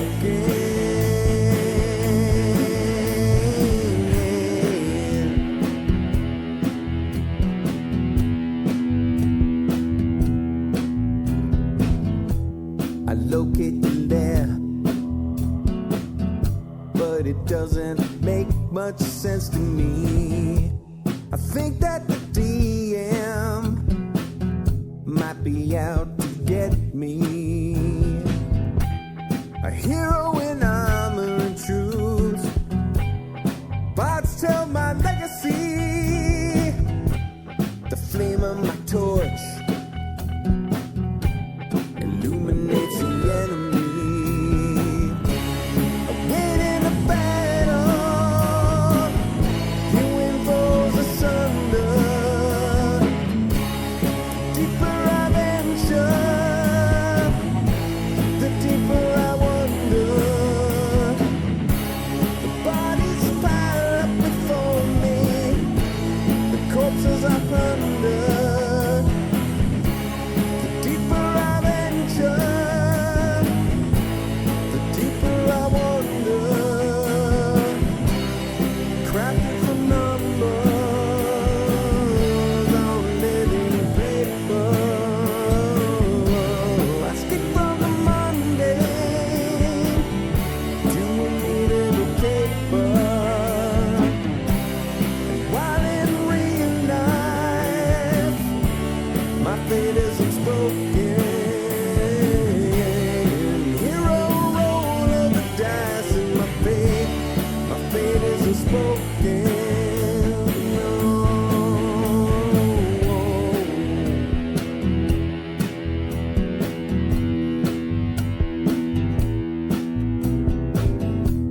I drink my last potion,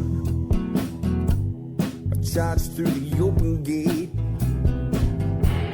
The flame of the dragon tried to seal my awful fate. With a handful of dice, 5 times I roll 20. The dragon goes down, the DM will bloody. I leave with the princess, a satchel chock full of gold. We head to the tavern where my mighty tale unfolds.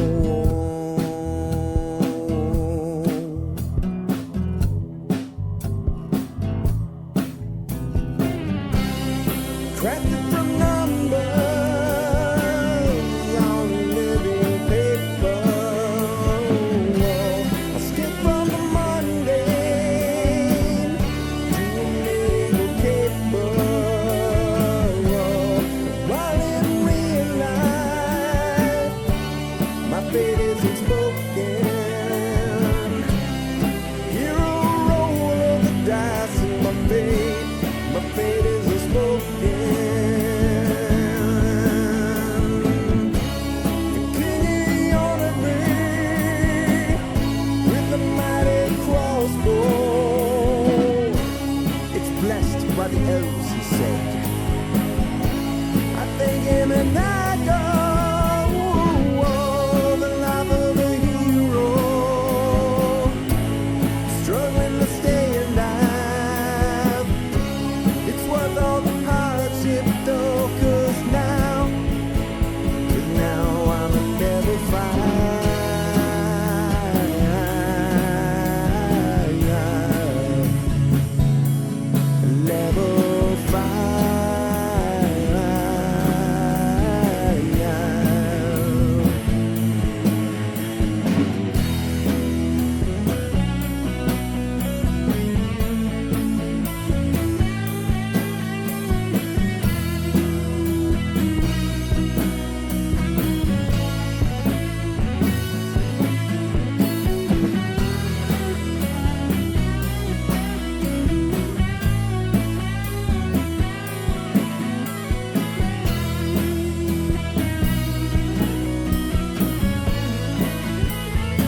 All right, I am back. Sound off if you are here.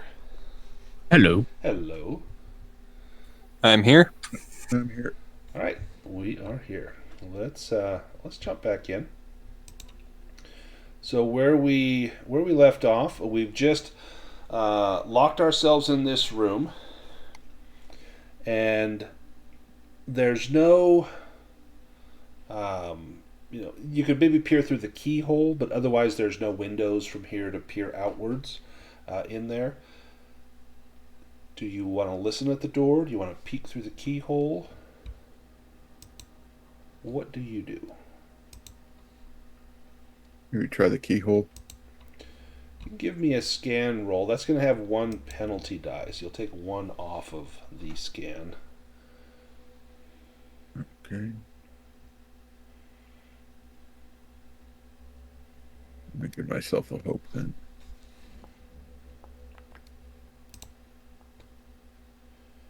Nice. You got it, but you have just made yourself miserable. So your hope has dipped below your shadow. So let me make you miserable. There we go. You can take a shadow scar. It will get rid of all 5 of your hope points, and you'll take 1 permanent point of shadow. Or you can hang on to that 5 and kind of go from there. So anyway, you succeed. You hear voices out in the hall, and it sounds like 5, 6, 7. You're not exactly sure, 6, 7, something like that. How many are out there? But there's quite a few, and they are kind of dark orc speech. Peering through the keyhole, you spot them, and you see there is a Mordor orc captain, and he's leading a group of other Mordor orcs, and behind them are trailing 2 goblins. Their arms, their hands bound, their feet lashed with a rope so they can only shuffle, and they're leading them towards here. And you can hear the orc chieftain calling to the others, "Open the arena! We'll enjoy our lunch watching these 2 fight themselves to the death."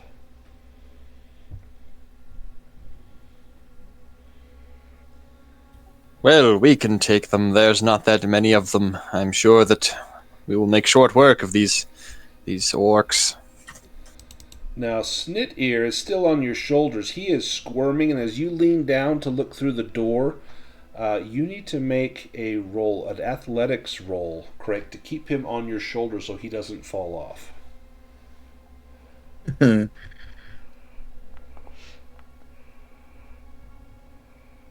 Oh. No. He hits the ground. When he hits the ground, much as you all had a vision, he has a vision. He has a vision of the Balrog's flames consuming the king's hall in an inferno. He gains 3 points of shadow, and he will suffer a grievous endurance loss from fire damage. It says lesser orcs are so overcome by the curse that they may burst into flame or hurl themselves into the burning depths. He hits the ground, and you can smell the cooking flesh, and he's writhing on the ground, screaming and crying out as you see his gray-green skin begin to blacken and blister, and smoke pouring off of his body. And then he lays still, while still black smoke begins to seep off of his form as he has incinerated by whatever magic and sorcery holds this place. Oh my god. 1, you've lost your guide, but 2, that made a hell of a lot of noise. And this orc captain with the big red eye emblazoned upon his chest, he stops and turns and looks at that door. And he says, "Go check it out." And he sends some of his men over there. And they're looking at the floor, and there are tracks leading, very fresh tracks leading through the sooty ash towards that door. "Our kind don't go there. Someone did. There's someone on the other side of that door." What are you all doing? Vidar liked Frór's plan filthy orc's gotta die. Yes, perhaps if we open the door and let them come and fight us in here, it will make short work of them. Yeah, let them in. If they throw a spear at me when I open this door, I would be very angry. Yes, let us get back against the walls, and that way they will have to come in to get us with the sword. Now, Craic, with your successful scan, you kind of saw what they were armed with. These Mordor orcs do not have spears. They have a broad-bladed sword and a bow made of wood and horn.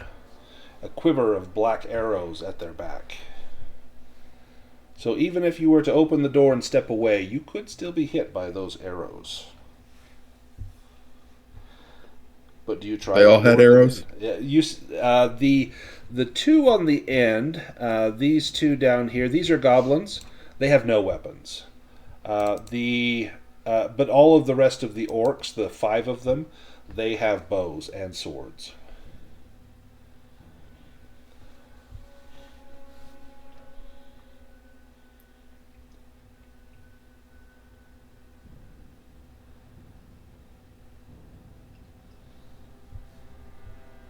What do we do?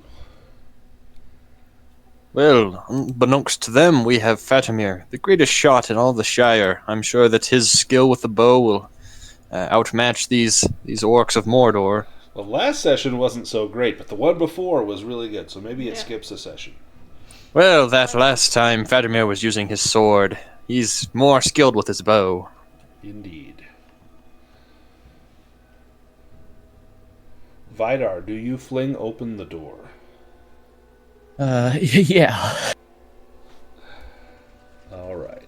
Let me just drag us into combat here.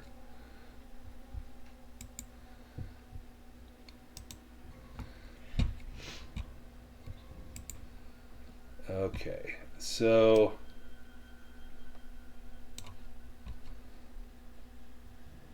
when you open the door, you all have the element of surprise.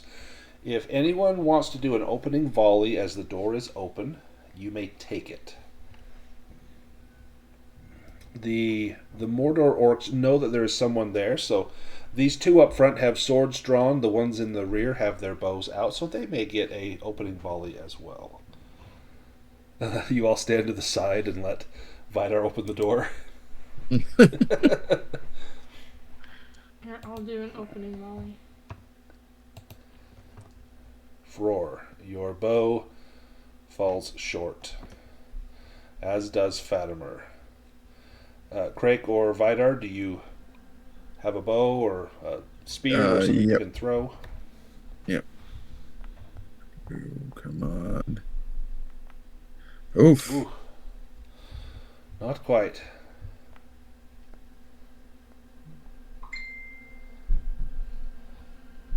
Nice. So Vidar, you hit one for 3 damage. Let me apply that.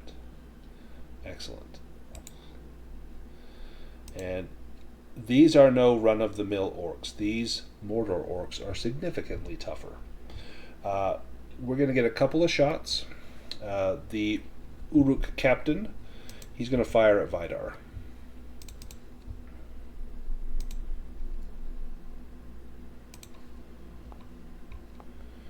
Ooh-wee.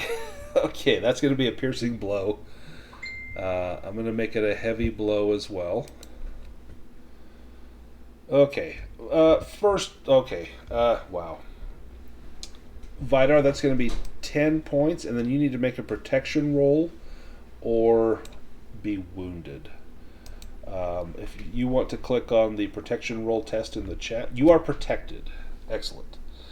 But you will take 10 damage. Now you can take like a blowback where you fall back so that you won't be in close range. You'll take half damage, but you won't be able to make an attack this next round. Or you can take the full 10. Oh yeah, I'll take the 10. Okay, let's apply the damage. That will make you weary, but I think you have. Is it Dror's Judgment has something where weary doesn't affect you? Or is that the I shield? do think I unlocked that recently, didn't I?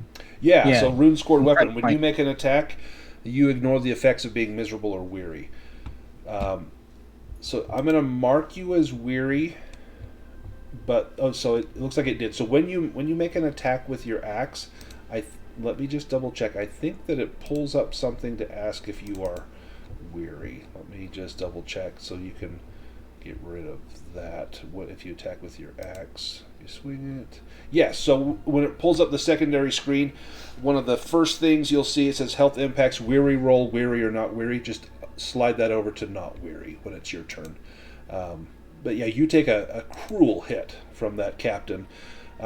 This one back here will likewise shoot at Vidar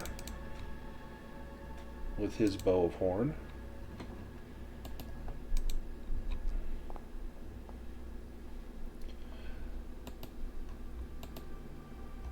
That he will make that a piercing blow. You need to make a protection roll, and then you'll just take 3 damage. You are protected, so you'll take 3. Let me apply that. And then this last one, he will charge up with his fellows. Maybe, if I can get him to move up. Okay, we'll go to close combat. So if you want to change combat stances, you can. We can have one dwarf hold the door. The rest could stay back and fire past Vidar, or we could have 2 dwarves side by side. Or if we've got like a long spear, you could be behind another row. Do we want to go defensive, open stand? Looks like we've got Frór and Vidar set on defensive, and then Craic and Fatimer with ranged weapons. Vidar, you are up first. Well, I mean, I guess I'll just hold my turn if they're not in range, right? Oh, you've got 2 right in front of you. So this is now close combat. If you want to swing your axe at the 2 right up by the door.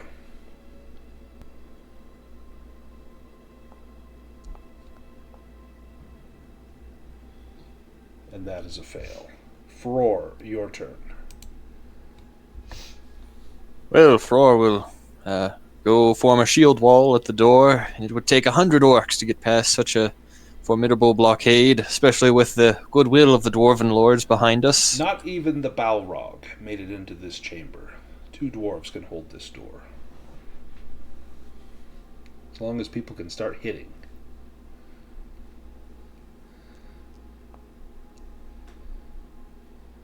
Now, if you guys need to, so we have 6 fellowship points. If you don't want to spend them on for hope, you can spend 1 point to make an attack roll favored if you need to.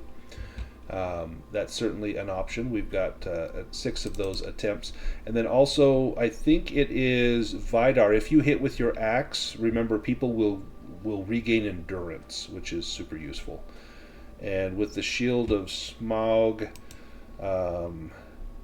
Oh yeah, so attack rolls will be made as if the foes were. So I need to remember that. Okay.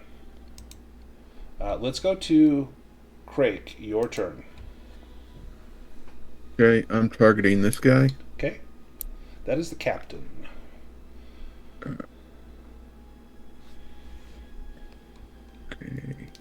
Let's get some combat. So, can I still spend hope even though I'm miserable? Yes, you can. As long as you have hope, you can spend it. Okay.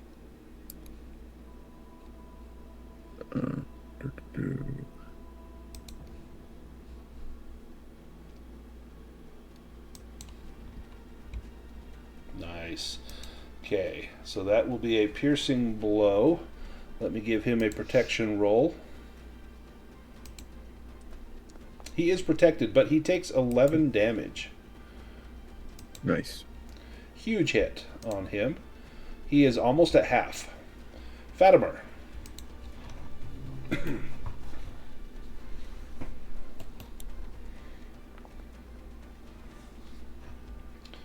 Oh, we missed it by 3, Fatimer. So he has a high parry level, so your difficulty is much higher to to hit him.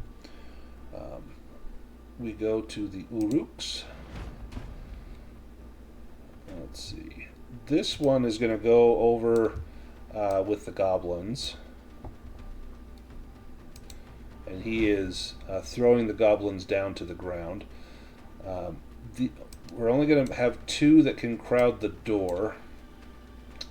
This one back here, he's going to fire his bow, but he's going to have a penalty because he's firing right past 2 of his buddies, and he's going to shoot at Frór.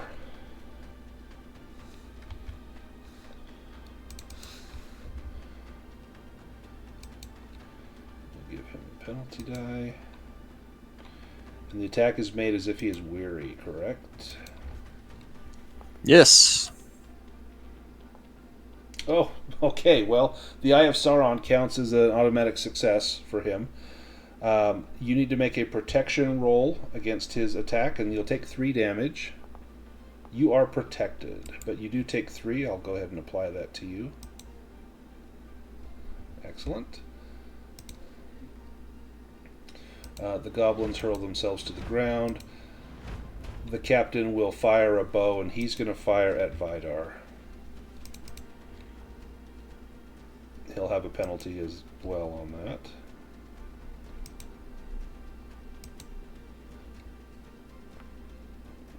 And that's a miss. And we go to the 2 at the door. They pull out their, or they have in their hand their large flat-bladed swords. One will hew into Frór and one into Vidar. This one comes in at Frór with a broad-bladed sword.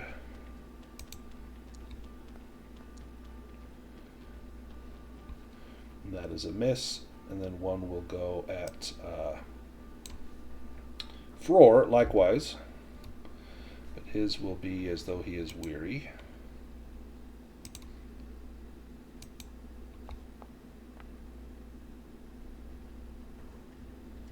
And that is a miss. Let's go back to the... and so that was that guy there. And then we go back to the top if you guys want to change stance. Otherwise, Vidar, you are up first.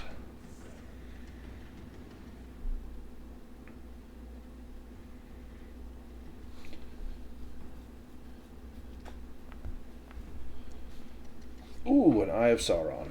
That won't cut it. Frór.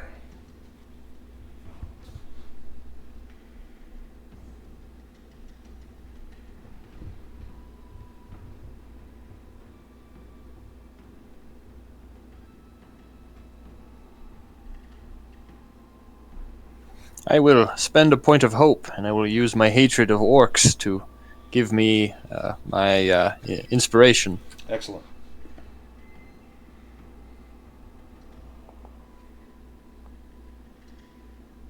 Nice. Great success. 12 damage dealt.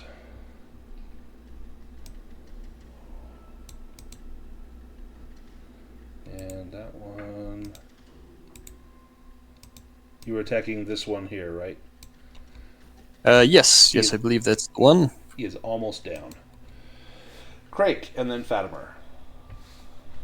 Okay, gonna shoot at the captain again. Okay. Where's the bow? There it is.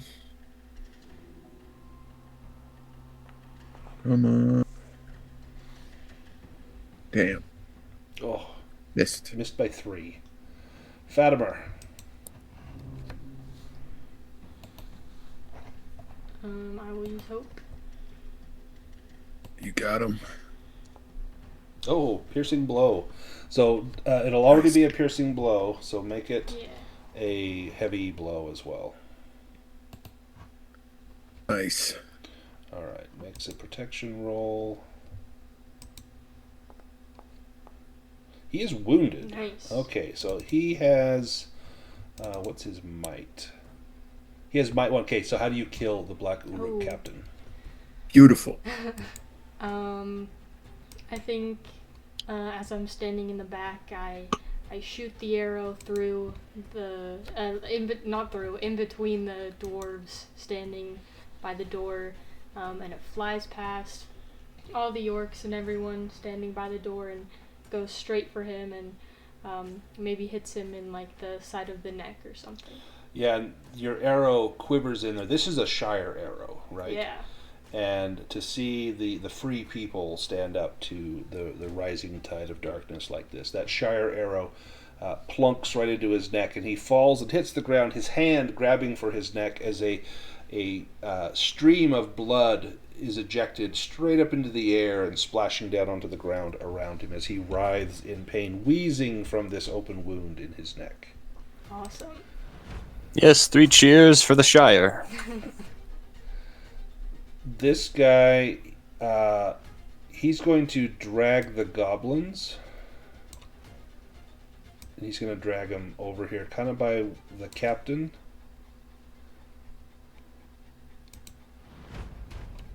This one will fire a bow. I'm going to roll a die. 1 is Vidar, 2 is Frór. Goes for Vidar. Fires a bow at you. Oh, not sword.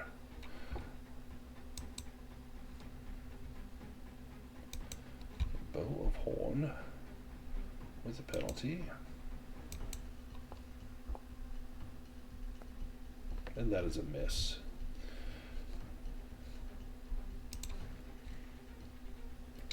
Goblins, they're going to struggle to try to get free. They just saw some killing.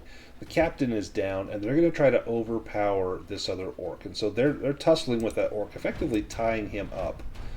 This one here at the door, this one will go after Frór, the other will go after Vidar. Let me just get this out of the way.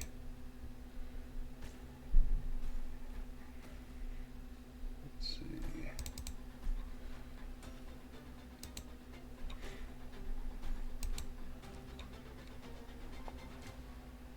That's a miss. And then this other one will go after Frór. And it will be as if he is weary. And that will be a miss as well. You guys can hold the door. You're going to be all right. All right, do you guys change stances at all? If not, Vidar, you're up. Is it even possible for Craic to get through this door? You would have to probably go... in fact, what I would have you do, I would have you make a battle roll. And if you succeed on the battle roll, you basically are telling Vidar, like, rotate out. And Vidar can take a step back. You can take that position, much like the Romans did. They wouldn't stand there and fight all day. They would pull fresh men to the line. One man would retreat back while another took his place. With a battle roll, you guys could do this without getting the foe a chance to hit Vidar as he backs away, for example, if you want to spell one of them out. Otherwise, we're only going to be able to fit 2 dwarves in that door. Right. Well, I was trying to get through to, like, get out into the room. If you climb up those stairs that spiral around, there is this huge window up here, and you'd have to... Yeah. You get up into that window and potentially climb down, maybe an athletics roll to get down and not fall down. Oh, okay.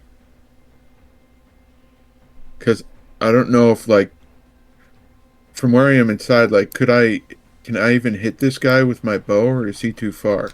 No, you could hit him. You would still have that penalty -1 die to try and hit, because you're shooting past friend and foe alike. If you get up in that window, you would have no penalty.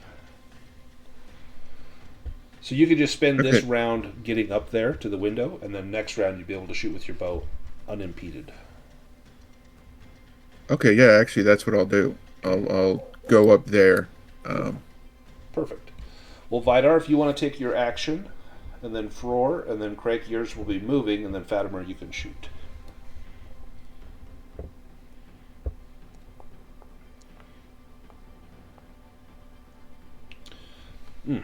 Not quite. Frór.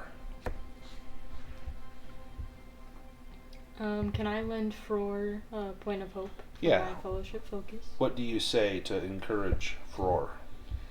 I'll say, Frór, you can do it. Hold For the the line. Shire. For the Shire. For Moria. Thanks, little Fatimer. I will do what I can.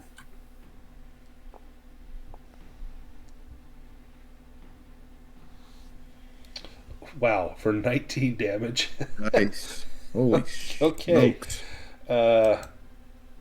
Yeah, how do you kill that one? Yes, right through his skull, like splitting a log. I take out this orc, and he falls to the ground and squirms a little bit because I've got my axe embedded in his nervous system. Are you still holding the door, or do you want to push out into the hall? No, I think as long as Vidar is here, I'll stay shoulder to shoulder with him for the time being. Okay. Craic, you're moving. That will cost you this round. Fatimer, you can take a shot as this orc moves up to fill that gap.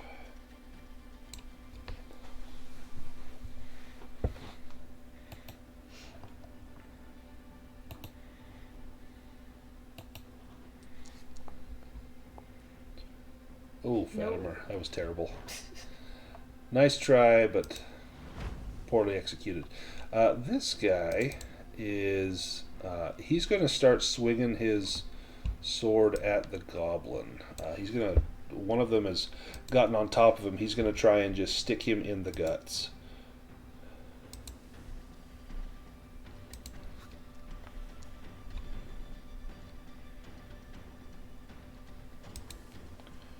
And yeah,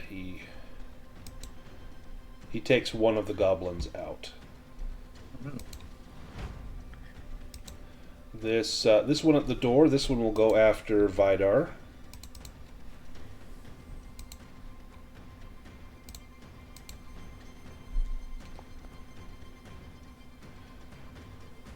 Ooh, almost missed it by one. That is a miss. And then this other one will go after... oh, sorry, the goblin goes first. Okay, this goblin's going to...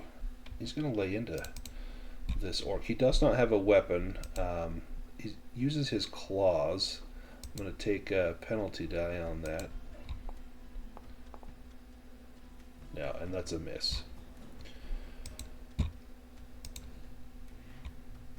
Alright, this last orc will... this one attacks Frór. And it's as if he is weary.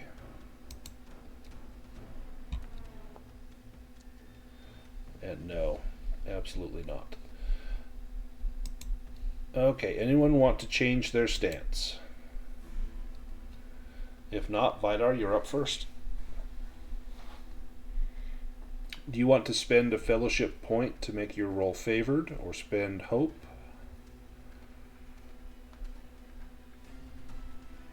Well, no, he doesn't have that many. He's not really good with his axe, actually, so... he's already in defensive. That's kind of the point. Yeah. Well, and you're keeping them from coming in. I mean, you're doing exactly what we needed you to do, so... Frór, you're up. Frór's going into open stance. I will give Frór another point of hope. Frór, you have support from your fellowship focus.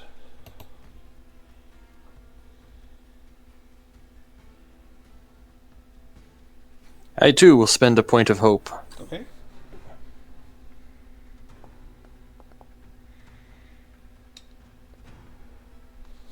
Nice. He needs to make a test. And it's if he is weary. He is protected. Barely. He needed to beat an 18, and he got a 19. But he does take the 5 damage. Nice. And that was... this one there. Okay. Craic, you're up with your bow. Okay, I'm gonna shoot at this guy, help out the little goblin over there. Okay. Gonna spend a hope. please. Oh, that was almost please. a Gandalf rune. Yeah, Man. but failed. Fatimer. And I will spend hope. And Fatimer will be miserable. Ho ho ho. Let me make Fatimer miserable. Your shadow is equal to your hope.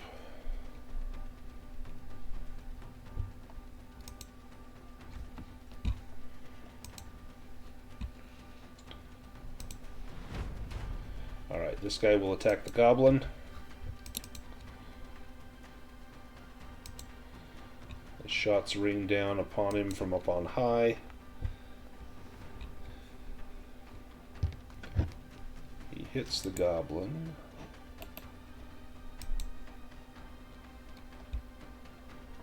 And it is this one over here. This one's going after Vidar.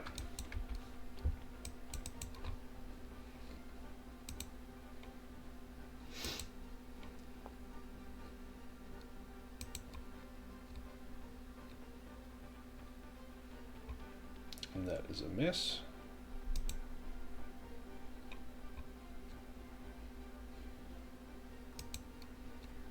And Goblin will attack his orc captor.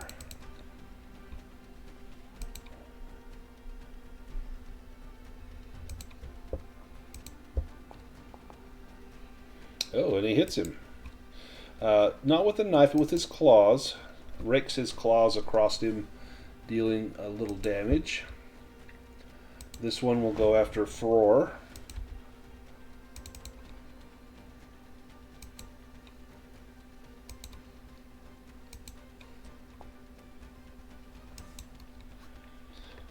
And that is a miss.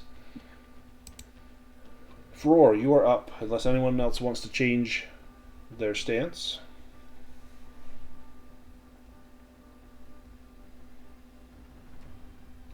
Nice.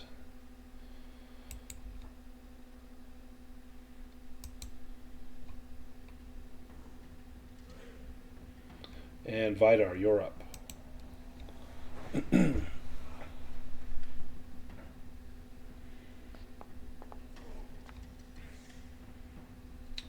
No, but you hold your ground.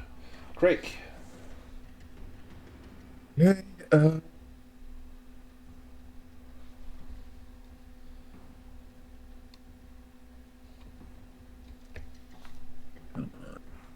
Oh, again, almost a Gandalf rune. yeah, Fatimer. I'm doing horrible.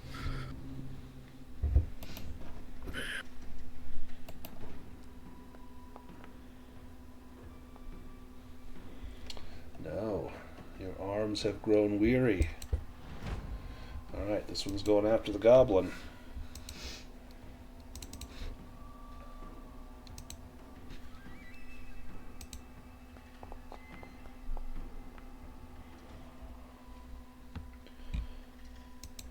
And he will make that a piercing blow.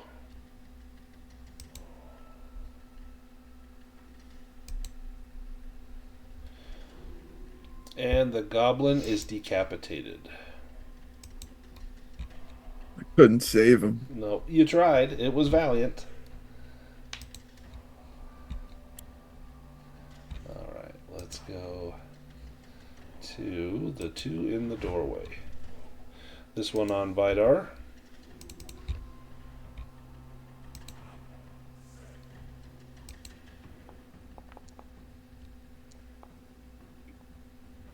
No, absolutely terrible roll. And this next one will be on Frór.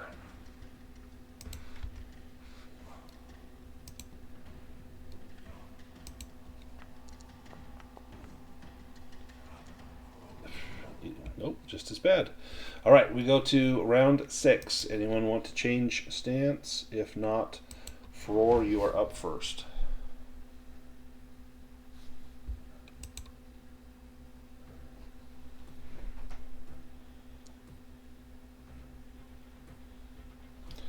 Nice. 12 damage. I think that's going to take him out. Yes, indeed.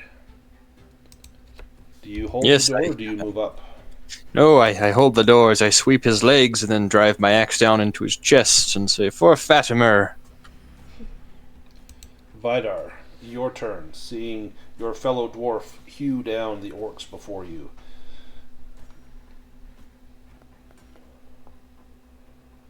Ooh, no. Close. Craic, you're up with your bow. Okay.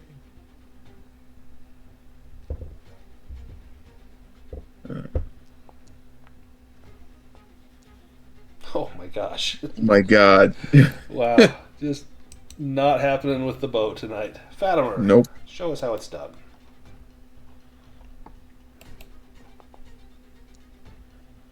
Or not. Alright, this one sprints across the way. Charging, getting up ahead of steam, and he's going to go after Frór. And that head of steam will give him a little extra might, but he will still be weary from that.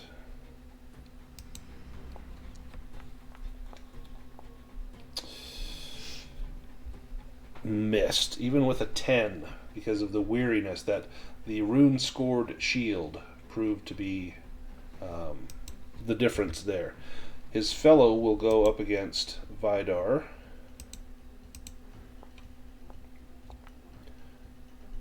Ooh. Okay. Vidar, you need to make a protection roll. Hang on 1 second. Let me see if he can spend hate. Yes, he has horrible strength. He's going to spend a point of hate. Your protection roll will be ill-favored.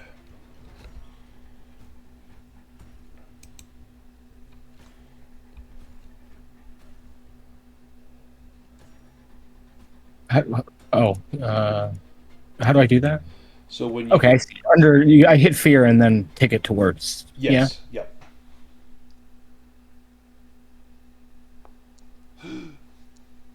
Vidar takes a wound. Vidar, roll on the injury table. It's on the chat.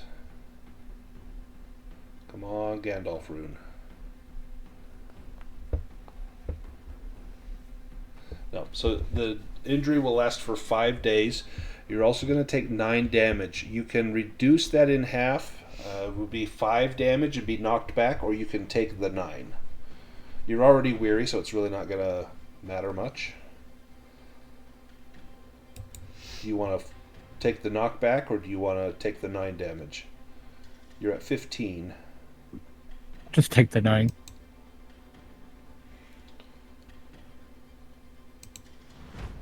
And we go to round 7. Frór, you are up. Well, I will switch back to defensive. Then Vidar, you can go first.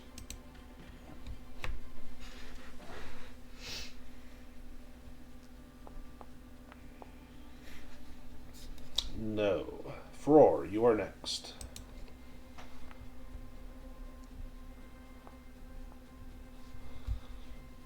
No, it's going to come down to our archers. Craic, shooting straight down into the top of the head of this one. Yeah, do I get any bonus for Yes, shooting give yourself straight down a him? bonus die, because there is no arc at all. You're just looking down, shooting straight down into him. And he can't try to dodge or evade because he's not looking straight up. There we go. Nice. Yay!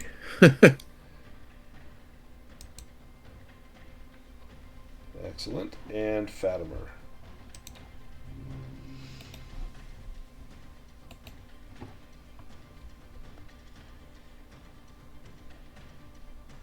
No. Alright, this one is going after Frór.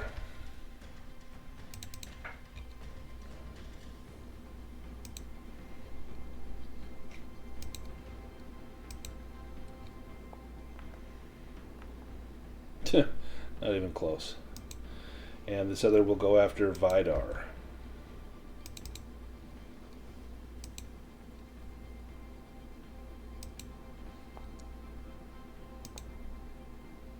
Likewise, no. We go back up to Vidar and Frór. If you're still in defensive, Vidar, you can go first.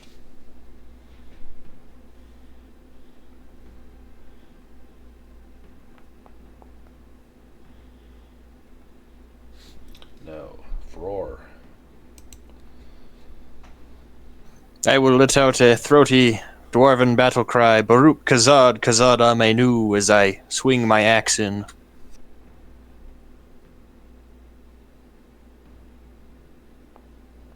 Nice.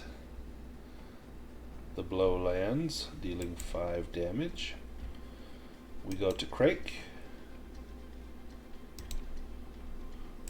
Hey. Come on. No. Ugh. Fatimer.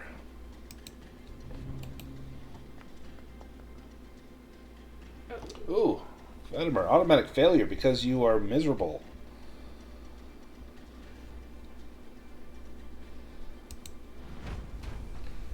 Alright, this one's going after Frór.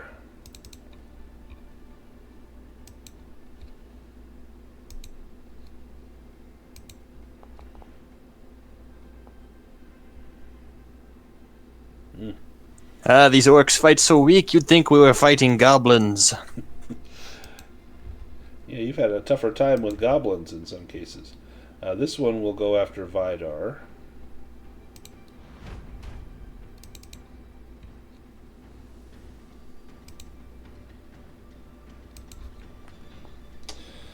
Oh!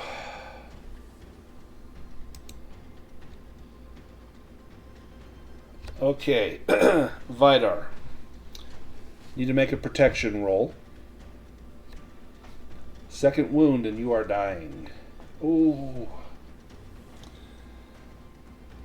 You probably also need to take a knockback because you're going to take 9 damage. You have 6 endurance. If you don't, you're already wounded. Let me see what happens with that. I don't know if that's death outright. I kind of hope not, but I don't know. Let's make sure we get this right.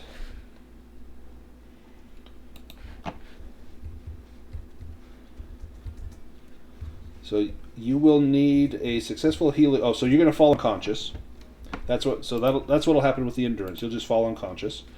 If you don't take a knockback, you are dying, which you need to receive a successful healing roll within 1 hour or you will die. Go ahead and click on the injury roll on the chat to see how many days.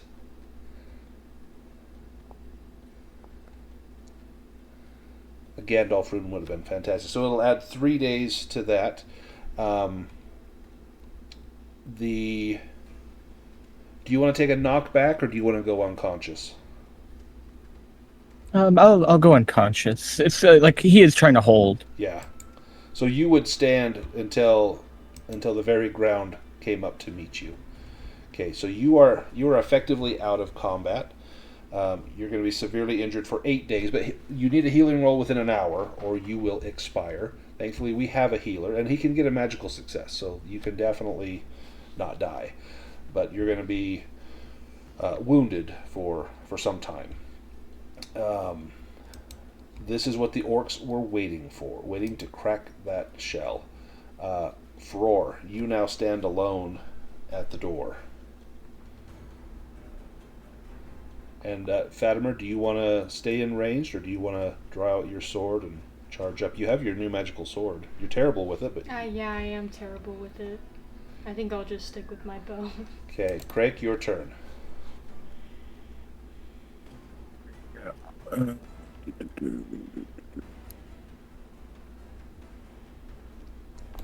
Nice. See, they just had to be right below you. Now you're hitting them. Yeah. And man, that guy's down to 5 hit points. Fatimer.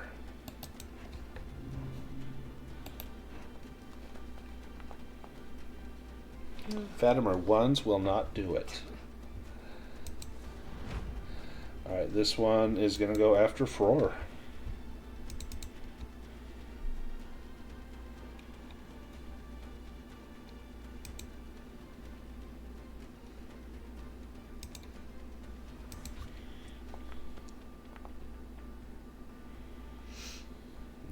and the other will go after Frór as well.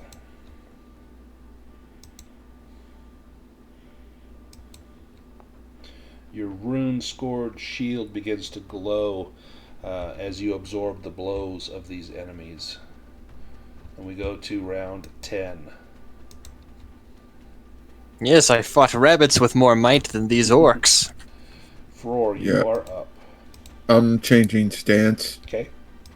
I'm gonna go to forward, and I'm gonna You go gonna leap down down? to the. Oh, can I? Will I survive that? You can give me an athletics roll. I'll try that. So if you're going forward stance, so there's a table in the book. Let me find it. I want to say it's like 150 something.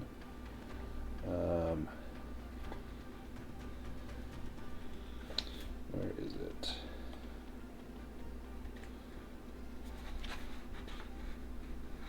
Oh shoot.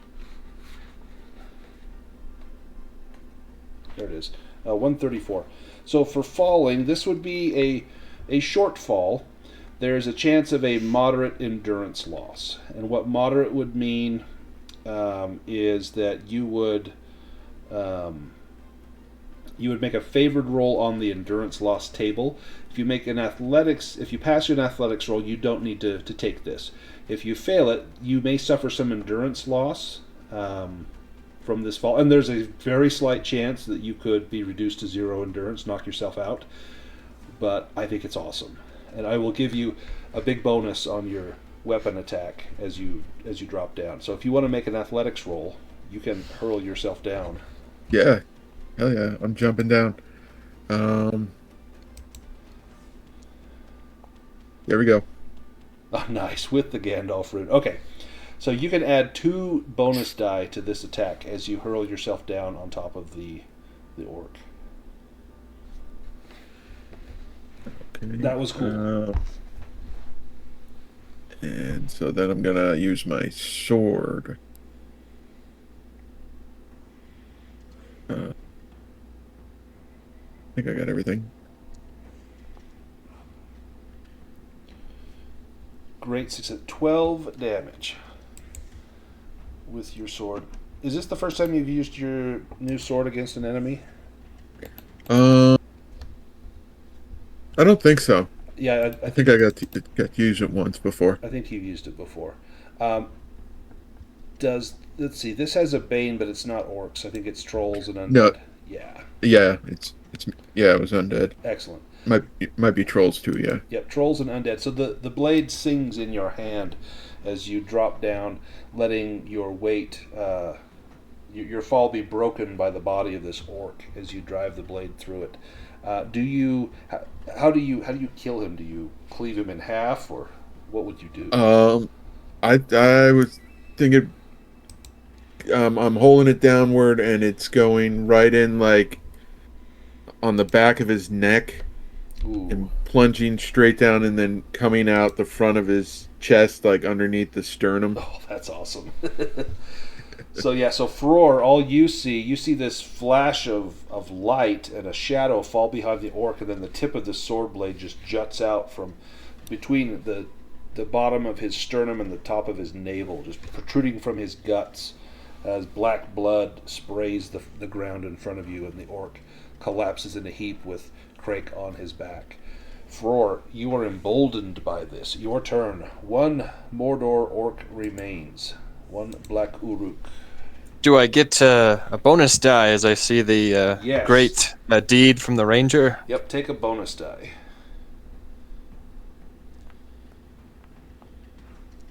Oh, I thought it was a Gandalf rune. That was close. Fatimer, with your bow. Make the Shire proud.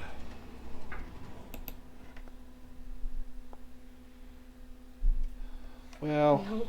there's always next time. This orc will whirl and slash his blade at Craic. He's been unable to make a dent in Frór, so he turns to this new opponent, raking his arm out with the blade. Oof. Thankfully, Gandalf runes are not successes for enemies. They need the Eye of Sauron, so that is a miss. Nice. And we go back to the top. If anyone wants to change stance. Otherwise, Craic, you're first. Okay. So now that I'm on the ground, I don't get any bonuses, Nope. I guess. Yeah.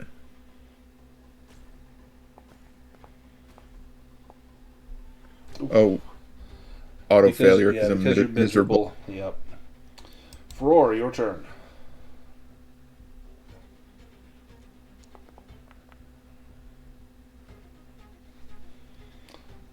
Five damage dealt. Fatimer.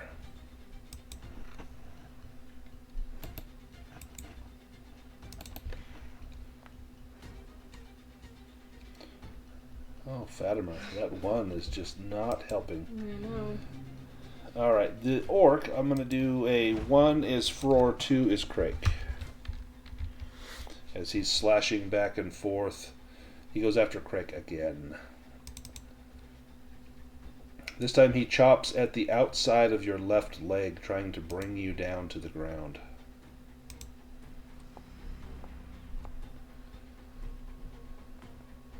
Oh, And he deals a heavy blow. 9 damage. You can take a knockback and take half that, or you can take the full damage. If you take a knockback, it will take you your next round to recover. I'll take the full damage then. Okay.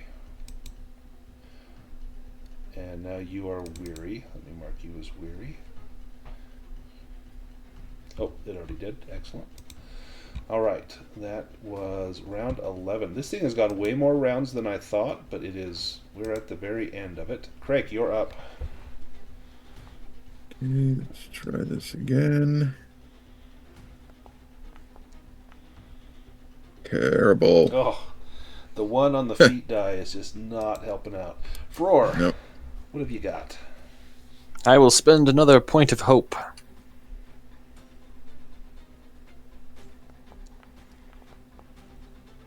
Oh, goodness. 26 damage. Okay. Whoa. How do you do it, Yes. Frór? Well, I cleave him straight in half, and then I turn to Craic and I say, "Yes, I've heard of the might of the Rangers, but what do you think of that?" Nice. That was exquisite. Yes, but enough talk. Vidar has fallen. I think we should see to him. He might not have long left. Yeah, as you stand there, comparing scars and talking about the battle, Vidar's over there gurgling out blood. Yes, Craic, the Rangers have you pushing too many pencils, and I'll give him a clasp hands with him. Yep, it would seem so. We should probably bring these bodies in this room too, so we don't draw attention. Drag the orc and goblin bodies in there. Yeah. Maybe Frór and Fatimer can do that while you tend to Vidar. Yeah. Frór and Fatimer, as you pull those bodies in there, when they hit that floor, again, they blacken, they blister, they burn from the inside out. I need a healing roll.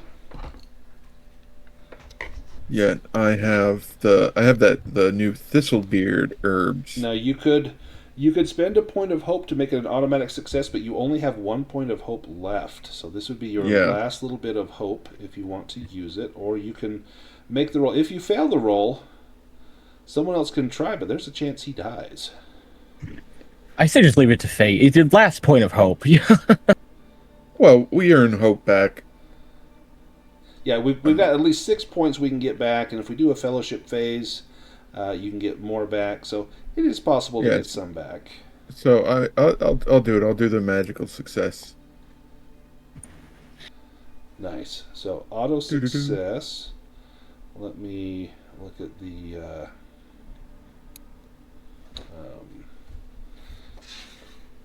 recovery here. So a successful healing roll reduces the severity of an injury by 1 day, plus 1 day for each 6 that is scored. You can be administered a successful first aid only once, and if it's failed, it cannot be repeated until at least a day has passed. When you receive healing when you are dying, your life has been saved, and you'll come back to your senses in about 1 hour at 1 endurance, because you were knocked down to 0. If you're wounded, which you are, you must add 10 days to the time required for their injury to mend, minus the day removed by the healing roll. Finally, this injury leaves a permanent mark. The details are up to the player. A scar, a limp, a missing finger. So Vidar, let me first do the math on here. So you will have 1 point of endurance. You are wounded. It'll be 17 days.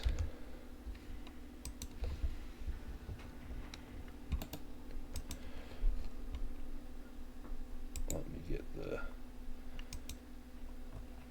dead icon off of you. There we go. What is your permanent injury? What scar do you bear from this battle in the King's Hall? I think he's got like 7. He got shot with a bunch of arrows. Right. So when you're sitting around the table comparing scars, at some point you'll say, "This is where that Uruk captain shot me with a bow, and this is where I got slashed and nearly gutted, and see this kidney that's missing? This all came from the same fight." So is there like a scar that you will carry for the rest of your life, or like did you lose a piece of your ear? What do you think happened? Or did you lose some lung function and you wheeze now whenever you breathe? That might be more accurate to the piercing damage. Yeah.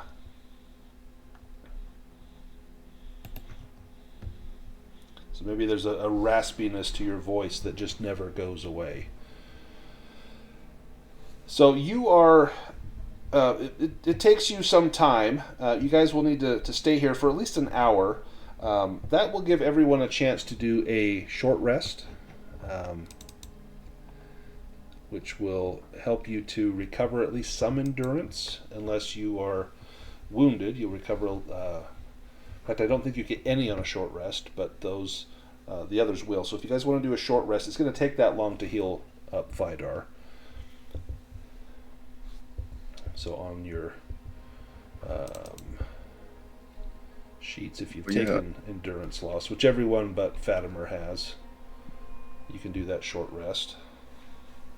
Well, perhaps this chamber would be a good place to do a prolonged rest, as it seems the orcs will not travel in here. We would be safe to lick our wounds for a time. Yeah, you certainly could, and you can shut the door. You have the key. You can lock the door. So if you want to do a prolonged rest, you can do that. That will let everyone recover some endurance. Plus, if you have any load, that will get reduced by 1. Because I think that yes, this battle was harder than I had expected, and many of us are gravely wounded. I think that might be a good idea. Well, let's do the prolonged rest. So that's on your character sheet under your resources. You can click on that prolonged rest, and then if you have any load, so Fatimer, I'm looking at yours, your fatigue, I'm going to reduce that by 1. And then let's do a prolonged rest for Fatimer. Now, do you want to recover any hope points, Fatimer, from the 6 fellowship points that we have? I'll take 1. Okay. Put that on there. We'll recover that. Frór, did you recover any points from the fellowship pool? Any hope points? No, I think I'm all right. It says I'm at 7. Yes. There's a discrepancy. The little tracker at the bottom says I'm at 7, but the screen to recover points says I'm at 6. Let me take a look.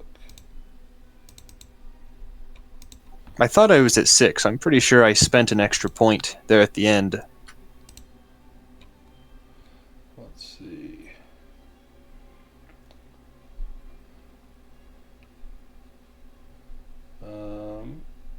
Yeah, let me take a look. So yeah, I see 7, and then when I do recover hope points from fellowship, it says you're at 7 out of 10, and there are 5 community points available. Did you want to recover some of those, or use some of the community points for that? No, I think I won't. I think others are probably Yeah, for sure. down Craic needs Yeah. probably the other 5. Yeah, I'm okay. at 0, but I don't know what other people want. Yeah, and I only have 1 point of shadow, so I'm not too at risk of becoming weary right now. So yeah, maybe Craic, if you want to do that prolonged rest, you could take like all 5 of the remaining points if you want. Okay, Vidar doesn't need any? Vidar is only down 1 hope. Vidar for sure needs to try to recover endurance, which a prolonged rest will help with that. I think he'll recover his heart score, in endurance. And then that will reduce his healing time by a day. And then, did you reduce your load already, Vidar? No, how do I do? So it's under, like, where you have your resources, endurance, load, then you'll see fatigue. You have 1, you can change that to a 0. There we go. And so everyone, because you spend a day resting, your fatigue will drop. Same with Craic and Frór, if you've not done that, if you have any fatigue left on there. For some reason it made me not miserable again. Let's see. But I was going to ask about that. How does that work? You mentioned I could get rid of the shadow by taking a scar. So you can take a shadow scar, and you can during Yule you can try to remove a shadow scar. But what you essentially do, you convert whatever points you have right now into 1 shadow scar. Then that will always count as a permanent point of shadow. And then, like, when you fill up your shadow again, you can take another scar. And you reach a point where eventually you have to have like a that's where you get into where you have like the flaws and stuff, like how you have the distinctive features. You'll end up with flaws that way. Right. Let me read that part for us real quick, make sure I did it right. 140.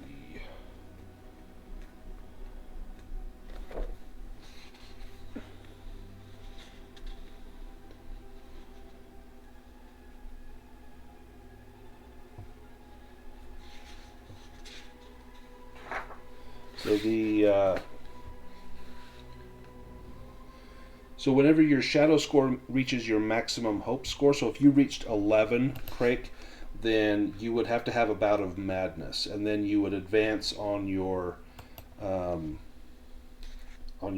track, the shadow path. But if you take a shadow scar, I know you can take it as an undertaking to try to remove one at what's it called, at Yule. Let me put that up. Do we have another Yule coming up? We probably won't have about a year, right? Yeah, we just barely had a Yule, and it's springtime. That's probably going to be in the winter time, so probably not anytime soon. But that 1 single point is far better than 5. It would make you not miserable right now. That's what I'm thinking. So it may be worthwhile just for that. Yeah, I'm thinking I kind of want to do that. I'll take the scar. Yeah, so if your accumulated shadow does not match your maximum hope, you can choose to remove all your current shadow, replacing it with a single shadow scar. This is a permanent point that can only be removed during a Yule Fellowship phase by choosing the Heal Scars undertaking. It's otherwise considered a normal shadow point for all purposes. So do you want to take a shadow scar and get rid of your 5? Yes, please. So that will put you at 1, and then so I put 1 in your shadow scar, and then your temporary drops to 0. There we go. Yep. And now you are no longer miserable. Perfect. Thanks. And does anyone else? It looks like no one else is miserable. So that is. Fatimer, you're close. You're at 7 shadow, and your hope is 8. Yeah. Do you want to convert that? You've got 6 temper. Do you want to convert that into a shadow scar, or just ride it out for now? I guess I'll take a shadow scar. I'll put you at 2 shadow scars. You want to do that? Yeah. Okay, so I'm going to change that to 0, And your shadow scars to 2. Got a little corrupt hobbit over here. Frór or Vidar, do you need to do that as well, or are you doing okay on your shadow? Frór has 1 point of shadow and 7 hope left, so he should be all right. Yeah, you're good. And Vidar, you have you've got 11 hope and only 3 shadow, so yeah, I think we're okay there. These orcs have some gear on them. They've got swords, bows, some armor, things like that. You've already collected some of the Mordor gear, but here's some other if you want it. After you spend a night in here recovering, Vidar gets some of his strength back. He's still badly wounded, but he's on the mend. What do you do now? We've got maybe another couple of minutes in the session. We can explore more in this hall, or we can leave this room if you want. Our guide is dead now. He's a pile of ash on the floor of this hall, so we're kind of on our own. But he did make it sound like the way to the 21st hall he thought was through the King's Hall. But how far, you have no idea. Just a thought before we leave these orcs behind is perhaps Frór and Vidar might attempt crafting these sets of armor into armor that might fit us, a hobbit, 2 dwarves, and a ranger. It would certainly make it much easier to pass undetected. It might take just close scrutiny, and a crafting roll would be the correct roll, and this would absolutely help you to get through here. It might require some shadow. Frór disdains the idea of wearing orc armor, but it might be a safe way to pass through these halls without getting into a fight that we can't handle. Yeah, that's an excellent idea. So if you work together, we only need 1 roll, but you would give the person who rolls it a bonus die. This isn't something where the Chisel of Durin would help you to make this armor, so you wouldn't be able to use that to get like a magical success. But if you have your crafting tools, that does give you a +1 bonus anyway. Your carving tools, you could carve to shape some of this leather armor to fit. Well, Frór can assist Vidar if he wants to make the roll. Vidar, do you want to make that crafting roll? And you get a bonus die on that? I mean, I don't know how actually injured he is. I don't know if he would realistically be up to it, but he's weary too. It's best to just give the carving tools to the other. So yeah, maybe if Frór wants to try it and then just get the bonus die from Vidar, that would help, because Vidar is weary, so the 1s, 2s, and 3s would not count. Well, yes, if Vidar simply wants to give Frór advice as he hammers the metal into the proper shape. So you get a bonus die from the tools plus a bonus die from Vidar, so 2 bonus die under your crafting roll. Okay, with an extraordinary success, you're able to craft suits for all of you. You're able to get that fit the hobbit, that look kind of like a fat goblin might wear armor, and for the 2 dwarves, maybe short, stouter orcs, and then a fine set using the captain's garb for Craic, so he looks like that Uruk captain. Before I put it on, I will spit on it, but... Now, putting it on, you'll need to make a valor roll or gain a little shadow. All of us? Yes.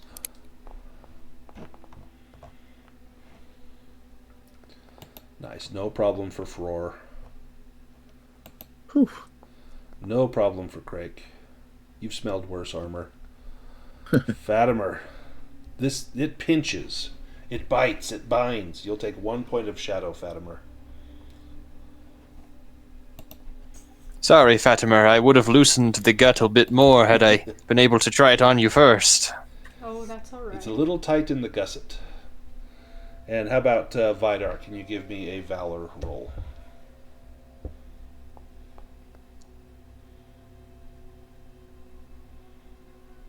Oh, close. But no, Vidar, you'll take a point of shadow as well as you don this smelly armor of the enemies of Moria. But now this will help your disguise. You'll be able to travel much more easily through here. At a faraway glance, you'll be indistinguishable from an orc patrol. It will only be up close scrutiny where you may struggle with that. But this will definitely aid your passage through here. You may even be able to bluff your way past sentries if you're careful and cautious. We can end it here, or you can explore one more room if you like. I was going to ask real quick, since it's a new day after a rest, would I be able to try healing Vidar a little more? So I think you only get one healing roll. The healing only comes into play when you are wounded. Let me just double check that. Let's see.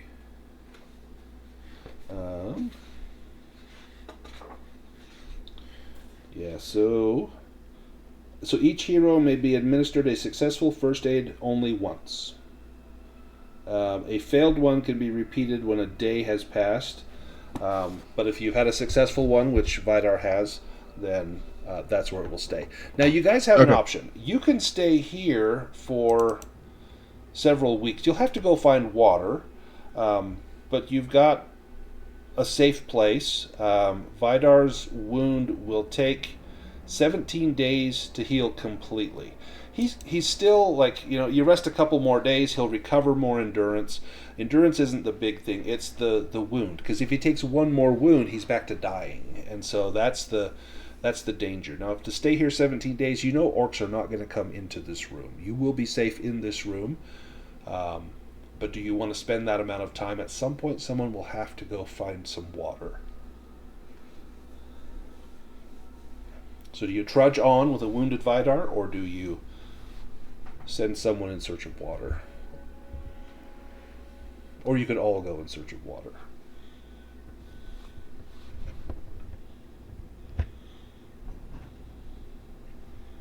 Vidar, do you I think we should just move on. Or do you want to? No. You're a stout dwarf. You may want to. It's 17 days. Yeah, it's kind of crazy. It is but a wisp of scratch, you say. I'll be fine. It'd be different if, like, 3 of us were wounded. Right, but, like when we tried to open the door at the eastern gate. Right. I think pretty much everybody was wounded, and 2 or 3 of us were dying, so... Yeah, totally different story. You'll be okay. It was almost like a fluke arrow that struck you. That it only happened like 3 times. It was only a fluke arrow once and 2 sword strokes. Do you want to... You're through that archway, is the King's Hall. The throne of Durin is there. Do you want to check that out before we end the session, or do you want to end it here and save that for the start of the next session? All right. Any choice? Any opinions? I'll check it out. You want to check it out? Let me get rid of the fog.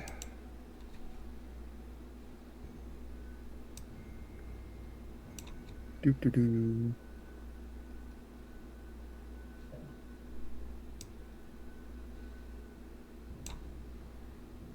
Okay, give me just a moment here.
you see.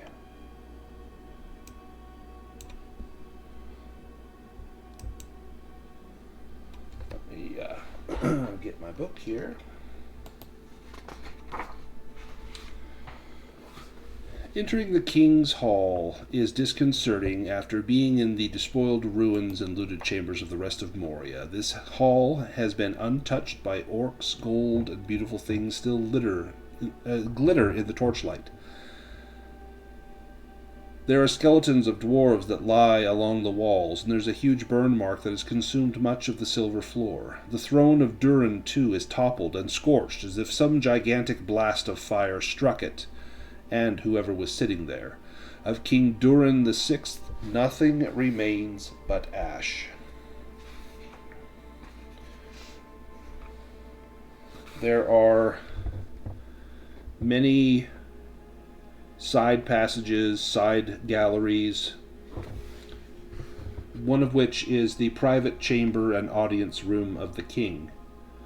These too have been spared looting thanks to whatever magic might still inhabit these halls.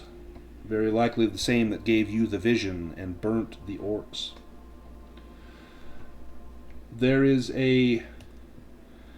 several rooms filled with finery. Let me have one of our treasure seekers. I think that's Frór, I know, is a treasure seeker. Any others? Craic, are you a treasure seeker? Yeah, A treasure hunter, yeah. yes. Let me have you two make a scan roll. Fatimer, are you a treasure? You are, and Fatimer as well. That will raise the eye awareness. And Fatimer gets an automatic success. So Fatimer, you find something. In a concealed compartment in one wall, there is a chest made of gold and mithril. Elvish runes on the chest read, "The work of the people of the jewelsmiths and the masters of the citadel." Delicate etchings on the sides of the chest depict a Middle-earth transformed, Arda restored, a landscape of towering forests and great mountains. The capital city of Holland and an underground citadel in West Moria are both depicted. Fatimer, give me a lore roll.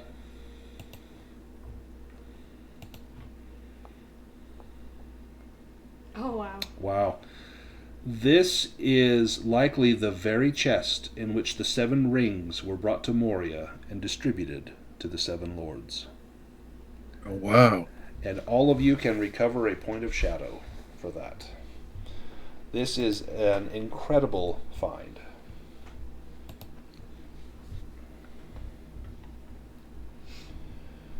And I think that's a pretty good place to stop right there. So, Fatimer, describe how you bring this chest out and show the others. And in fact, as you probably open it first, and inside it's velvet, and there are 7 slots where 7 rings would have been placed. Go ahead and describe as you bring this out. Well, I think is it heavy? It is. Well, no, sorry, it is not heavy. It looks like it should be heavy, like it's inlaid with gold and finery, but it's elven make. It's very, very light. At least it appears elven make. Whoever made this was not an elf.